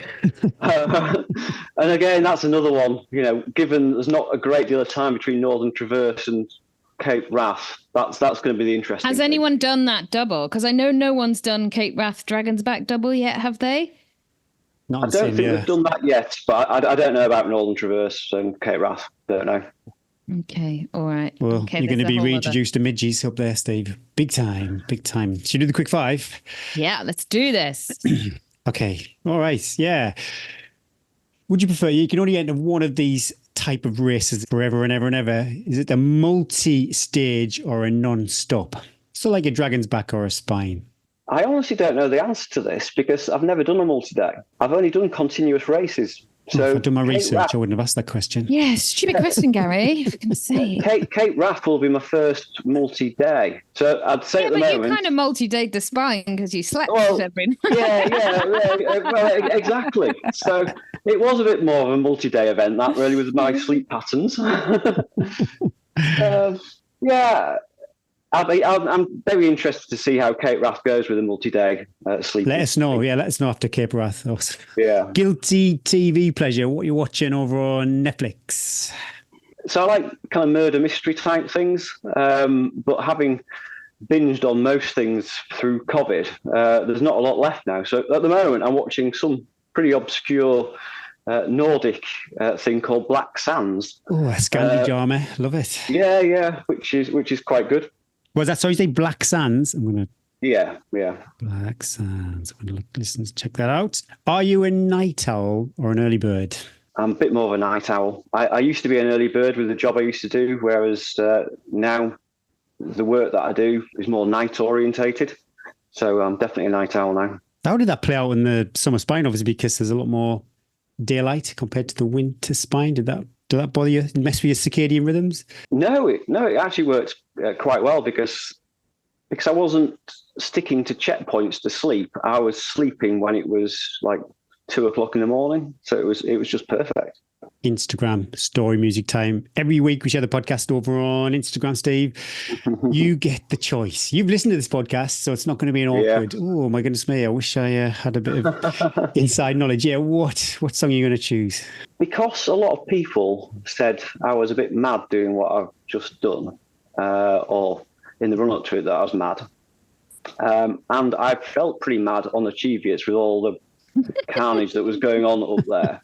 And this song came on because I was listening to some music on Apple Music. So it's a bit of a strange one, and it's not one of their most iconic hits, but Queen, I'm Going Slightly Mad. Yeah, sums it up, really. Excellent. I'm going to put that on. I'm going to take Rex out for a walk after we've got off the Zoom call. I'm going to listen to that. Excellent. Awesome. Well, thanks, Dave. It has been a pleasure. And I appreciate, it's tough. It's tough to share some of the stuff. But it's also so brave, too, that you come on the podcast. And I'm sure it's resonated with lots of listeners and hopefully offered a bit of comfort out there. Hang on, reach out. And like Eddie said, tomorrow, it just might be better. Tomorrow's another day. And your journey won't end. But it does sound like you're in a much happier place. Yeah, it's been a real treat to share the mics with you today. Could chat. And we did rush it in the end. Apologies for that kind of wrapping it up. I wish we could have had another kind of hour at least. It would be awesome. 6 podcasts. We could have done 6 podcasts for someone out on the spine. Steve, we love you. We salute you. Incredible achievement. And we'll look forward to your next idiotic, crazy adventure. Keep us posted. Thank you. Well, I love following your idiotic adventures as well, Eddie. Right, okay, yeah.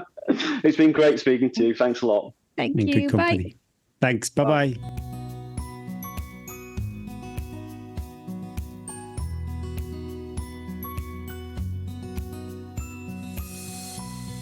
Super brave of you to share your story. Now, I'm grateful, when he first did the Punk Panther race, it's a testament to our community, really, because Steve was struggling then and he stumbled across trail running and a lovely bunch of people. Yeah, I just salute every one of you out there. I hope you enjoyed it. More importantly, though, if you are struggling, maybe Steve's story, it can give you a bit of hope. I wrote down something as he was talking to us, Gary, and I think this is really important to take away from that chat, is I wrote down time and talk. And those were the kind of, he said that himself, that you need to give yourself time and you need to talk to people. And I think those are two really good words to remember if you feel you're struggling with your mental health or somebody around you, is that those are two so important things that it's going to take time. But the biggest one is that you've got to learn or just make the first steps to talking.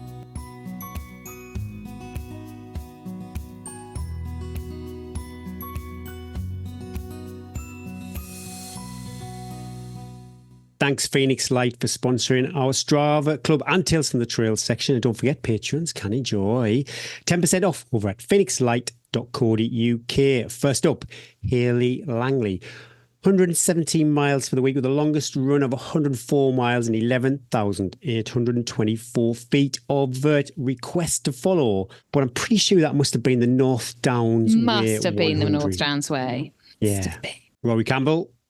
69. I met Rory Campbell actually to the Helvellyn 2022, or I think it was 69.6 miles for the week with the longest run of 31.1 miles. I wonder what Rory is trading for. That could have been a 50k, I suppose, but with 11,722 feet of vert. Private account, Rory, so I do not know. Oh, apologies. Or I would say it's a Ungen Van Tong. What do you think it is? Guyon Bandicobuckle. Okay. Somewhere. We're either going to be cancelled after this. Oh my goodness me. Anyway, 66.1 miles, a 13-mile longest run. Look at the vert. That cannot be correct. 10 feet of vert for the week. This is not right, no. I get 10 feet by going out the door. Well, he lives in Vietnam. Off the pavement. But I just thought it was fascinating that literally there's someone jogging around Hanoi listening to Tea and Trails. But yeah, 10 feet of vert. Hanoi might be super flat. I have no idea. Sorry to see Rich McDowell take a race-ending tumble. He was still flying, 61 miles in just over 8.5 hours. My goodness me, that is smoking fast. But did you see his kit? His top had loads of pockets. I don't know if it was like a cycling jersey or something like that. But anyway, it removed the need for a vest. So he had all of his mandatory kit stuffed in pockets. And I'm pretty sure it probably did spark a few conversations around basically, is that guy carrying all the right kit? But yeah, and I did see his... I don't think anyone probably saw him, so he was gone. Yeah. But he had his little tracker. Just looked like it was floating on his back. So really interesting what that product is. Rich. I thought it was taped around his neck, just got a bit of lightweight tape, weighed that up. My goodness me, if that worked for a 50k, he's 61 miles into this race. So I don't know what the kit list would have been for that race, but would have been fairly substantial, waterproof jackets, that kind of stuff. But yeah, interesting to see. Kudos to all our Strava Club members. If you would like to be in with a chance of a random shout out, then yeah, pop over to Strava and join the Tea and Trails Strava Club. Tales from the trails. Now, often we don't read these because we just put them in. We sort of have a glance at them, but we don't go into deep dive before because we liked the reaction to be live. We've had some real deep ones. This is a good one. This might get you going a bit, Gary, because I have read this because I started reading it and then I just couldn't stop reading it. This week's Tales from the Trails is from Sam Lloyd. Dear Eddie and Gary, a couple of weeks after the Dragon's Back, when my body had just about recovered, but I was still mourning those early mornings of foot care taping and hash browns with a golden syrup waffle for breakfast, my oldest son, Will, who is 27, called up and said he was going to jack in his job and hike the Pacific Crest Trail. Not Carol Sabe style, but over 4 to 5 months. My first thought was, yikes, I'd heard stories of the PCT. 2,650 miles. the dream. Searing desert heat, snow-capped mountains, ranges, forest fires, bears, lions, rattlesnakes. The list was endless. But he was 27 and this would be an experience of a lifetime, and our job was to support him, not discourage him. So as any normal mother would do, I suggested he do the Tour de Hurren with me as a great way to train. Note that this would also be his first ultra, a race I'd wanted to do for a few years now. I also thought it'd be a wonderful way to have some quality mother-son bonding time. So with a bit of training on his part and not nearly enough on mine, I was still relying on that Dragon's Pack fitness, race day came round and we made the very long journey up north with Carlos, Dad, as always being our amazing supporter. Will was naturally very nervous and I was very excited. As the event had a rolling start, I suggested to Will that we set off early just in case we needed to walk quite a bit. So at 6:30 a.m, after the mandatory kit check, we set off into the darkness over Askham Fell. We spent the first part of the route chatting and admiring the beauty of the views over Ullswater and arrived in Patterdale feeling quite bouncy. Carlos was there to cheer us in and he said he'd see us later on the course. As we left Patterdale, the front ladies came through, Robin and Lisa, and I was staggered at the speed they were going. All seemed good, which I know is never a good thing to think when you're only in the first part of an ultra. But I was just happy to be out on the fells with Will, and he also seemed in good spirits. As we headed over Styx Pass and down to Thirlmere, I could sense his mood change, and he started asking how far we'd been and how far to go. We trotted on through the woods and bumped into Carlos, where Will declared to him, having not mentioned this to me, that he was going to quit. What? This is in capital letters. I said rather forcefully, are you going to do when things get tough on the PCT? In which his reply was, do not bring the... So classic. Do not bring the PCT into this. The lovely day out on the fells had changed. Carlos, forever the diplomat, was on hand to diffuse this mother-son row in the middle of Thirlmere Forest and persuaded Will to be much better to go on as it was closer for him to get to Patterdale over Grisdale Tarn than it was to get to the car. I kept quiet and went along with it. So after a few minutes deliberating, Will agreed and we marched on in silence. Oh, yes, the route over Grisdale Tarn is grim. A driving rain and strong winds, but thankfully Will had picked up a bit and we had a lovely run into Patterdale, where he was expecting Carlos to meet us and scoop him up. But Carlos wasn't there. Good work. That's excellent parenting. Thankfully, Will seemed quite upbeat and whispered something in Stuart's ear about how he was feeling, obviously something he couldn't mention to his mum. After a brief chat about what is the best biscuit for fueling, he decided again that he would now carry on to the finish. He seemed to have a new burst of energy and all seemed well again until we reached Ashcombe Fell, where the wheels very firmly fell off and Will ground to a halt and his legs cramped up. I tried everything. I fed him shot bucks and salt tablets, gently encouraged him, didn't encourage, but he just leant on my poles and cursed. Oh my God, the language that came out of that boy's mouth was shocking. But I was very good and decided now was not the right time to tell him not to swear in front of his mother.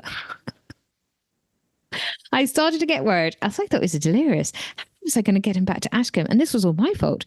I saw a couple of head torches coming up behind us and two girls approached. Seeing Will now sat on the floor, they asked if everything was okay, to which he quickly replied that he was having an existential crisis. Oh, they said, you're not far to go. Oh, and trotted on.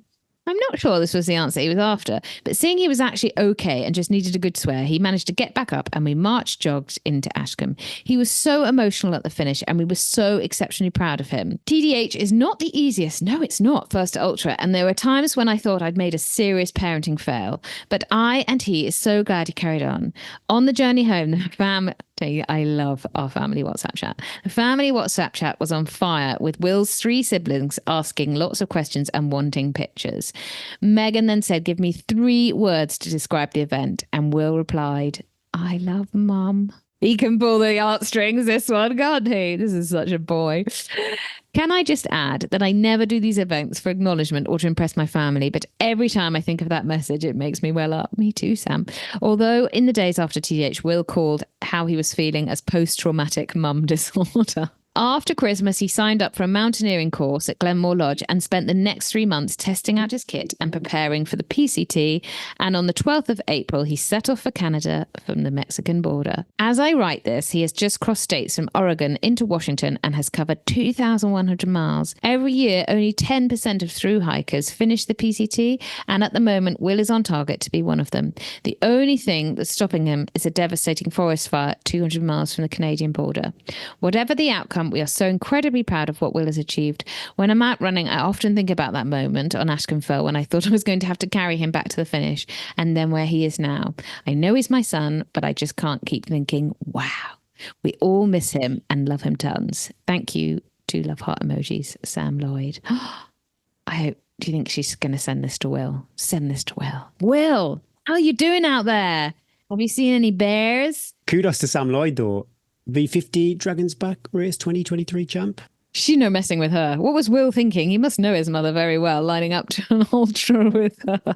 Thanks again, Phoenix Light, for sponsoring Tales from the Trails. It really is our favourite part of the podcast. We love sharing your stories. Keep them coming. Please email them to hello@teaandtrails.com. Timely advice. Hi, Eddie and Gary. I really enjoy your podcast and managed to save up 3 episodes to listen to on the Cape Wrath Ultra in May. You definitely kept me going during some of the hard times. I am Ryan from the Day 4 Boulder Field, who Bridget mentioned during your last episode. I felt very lucky to share a few miles with Bridget, and it made my day. Keep up the good work. Smiley face, Ryan. Well, thanks, Ryan. I love that when a listener has heard them mentioned in a previous episode and they send in a 5-star review. Thanks for that. I love it.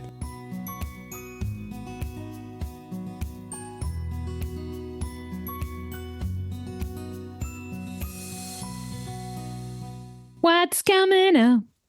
I want the world to know.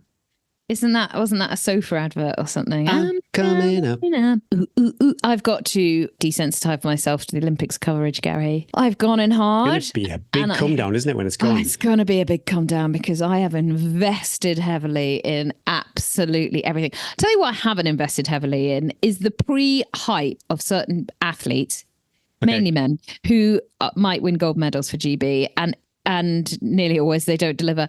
I don't like the pre-hype. I love the underdog. Love the underdog. I didn't expect that. Or just the 6th, 7th place person being so happy. Love all the sports. Love the drama. Love the French. Love it all. I'm here for it all. I would happily, Evie said the other night, she was like, could I put Netflix on? I was like, no, I could miss the archery. God's sake. What's coming up? What you got? What you doing? How much rest do you take before 100? After 100?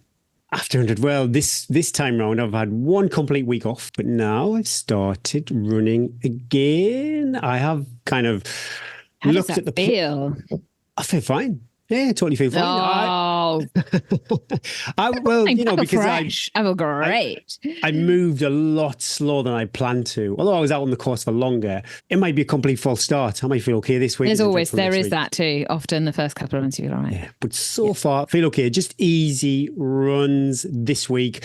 Like I said, 8 weeks to 13 valleys. I might do a session, 800s. On the hills. Are you joking? You're joking. Suck it and see. No, I'm not joking. 100% serious. Suck it and see. If the body's not happy, then I will just keep ticking along for another week. Probably say hello to the gym again, but again with my ribs. Hello. Just pop in. Just hello.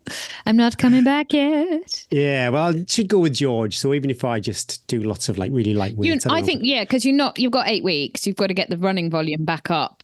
You can't do a strength block. You can't because I think after certain valleys, you could probably go back once you've recovered, and then you can do like a winter good strength block. Get some beef back in those quads. Got to use that gym membership on paying for it. It'd be interesting. I'm looking forward to my chat with Emily at the end of the week. So I've got to chat with the people over Precision Fuel and Hydration.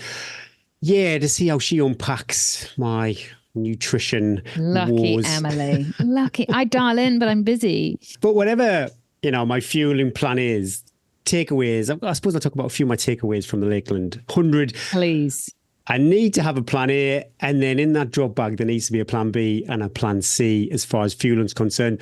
I'll be watching that Facebook thread keenly just to see if there's any little nuggets. Yeah. The baby bell. Marmite and cheese. I'm not a fan of Marmite, but I get why people enjoy it. I'll be trying to drink. This is why I have this false memory of the previous year's Lakeland 100, because I was managing to get in something, even if it wasn't solid food. So I never felt that dip in energy like I did this year. So 100%, yeah, I will be still having some liquid calories. And that's why I've got the Precision Fuel and Hydration carb and electrolyte drink. Silly little thing. Have my cup easy to get to, just because I'm a arsehole, I think is probably the best way to sum it up. I won't reach for the cup. I won't manage myself if I think it's going to take 3 minutes to do it. So I need to have that a bit easier to get to. I think Robbo had it in his little stretchy belt. So he was in there having a cup of tea, cup of soup or whatever it was. And also, yeah, if you see those signs, lots of people reaching out with things they've heard that other people have done or work for them, just take 5, take 10, take 15 minutes at a checkpoint. If I start to puke again, just try and get that balance. Go through a little tick list almost. I think someone mentioned about Beth Pascal. When she sees this warning sign, she just goes like, fuel, hydration, electrolytes, whatever it is, just start managing yourself better. If one thing, and yeah, 13 Valleys is super close. Part of me thinks I want to have a bad experience and manage my way out of it. Training wise, maybe I'm addicted to running, so I'm not too sure how this is going to go, but maybe have a rest day or do a run with Rex on the Monday, super chilled. But that's one thing I'm going to do going forward. There's going to be a lot less runs with Rex. Rex will still get walks. Wow, he's still going to be out for an hour and a half, whatever. If you're 2 listening, hours a day. Rex, don't panic.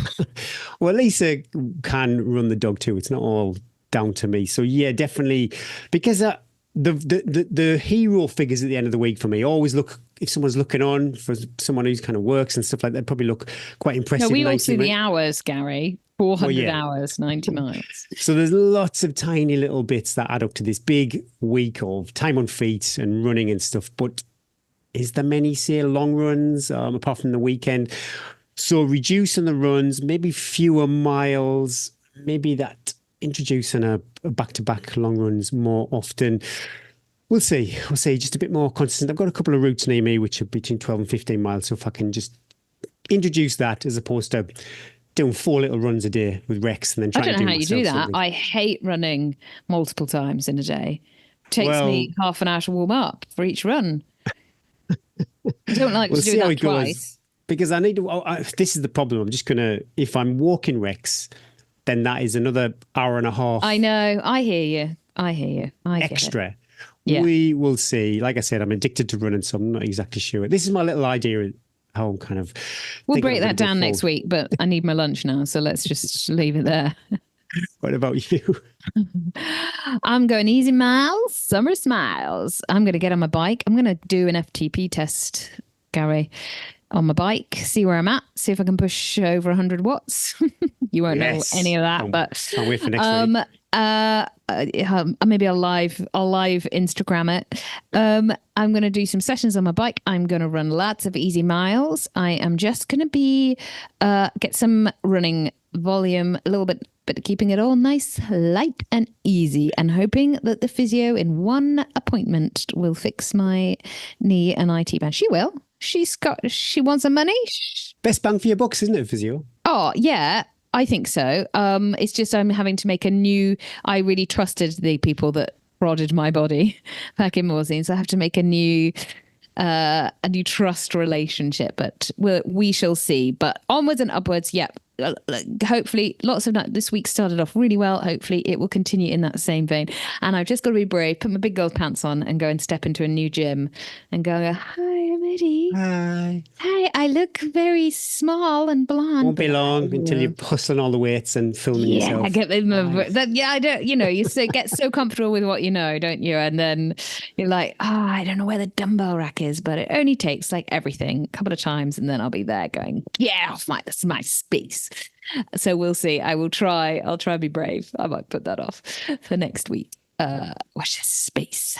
Thanks for tuning in, and thank you all so much for sticking with us to the bitter end. Please share this episode, pop over to YouTube and subscribe. Yeah, it helps loads. That's how we grow, and that enables us to keep showing up week after week after week. Thanks to Precision Fuel Hydration, X Miles, Phoenix Light and Protein Rebel for sponsoring this week's show. Remember those new customer discount codes, T15 for Protein Rebel and T24 for Precision Fuel Hydration. Thanks to our partners and Patreons too. Yeah, seriously, I mean this from the bottom of my heart. We couldn't do this without you. Be kind to your future self. Breathe and believe. Progress, not perfection. Keep your shield high and not only feel like a champ, but work out your fueling strategy. Let's all spend a few weeks working out our fueling strategy together. 200 quid too. Thank goodness for Patreon. My name is Eddie Sutton. And my name is Gary Thwitz. And that was sensational episode 83 of the Tea and Trails podcast.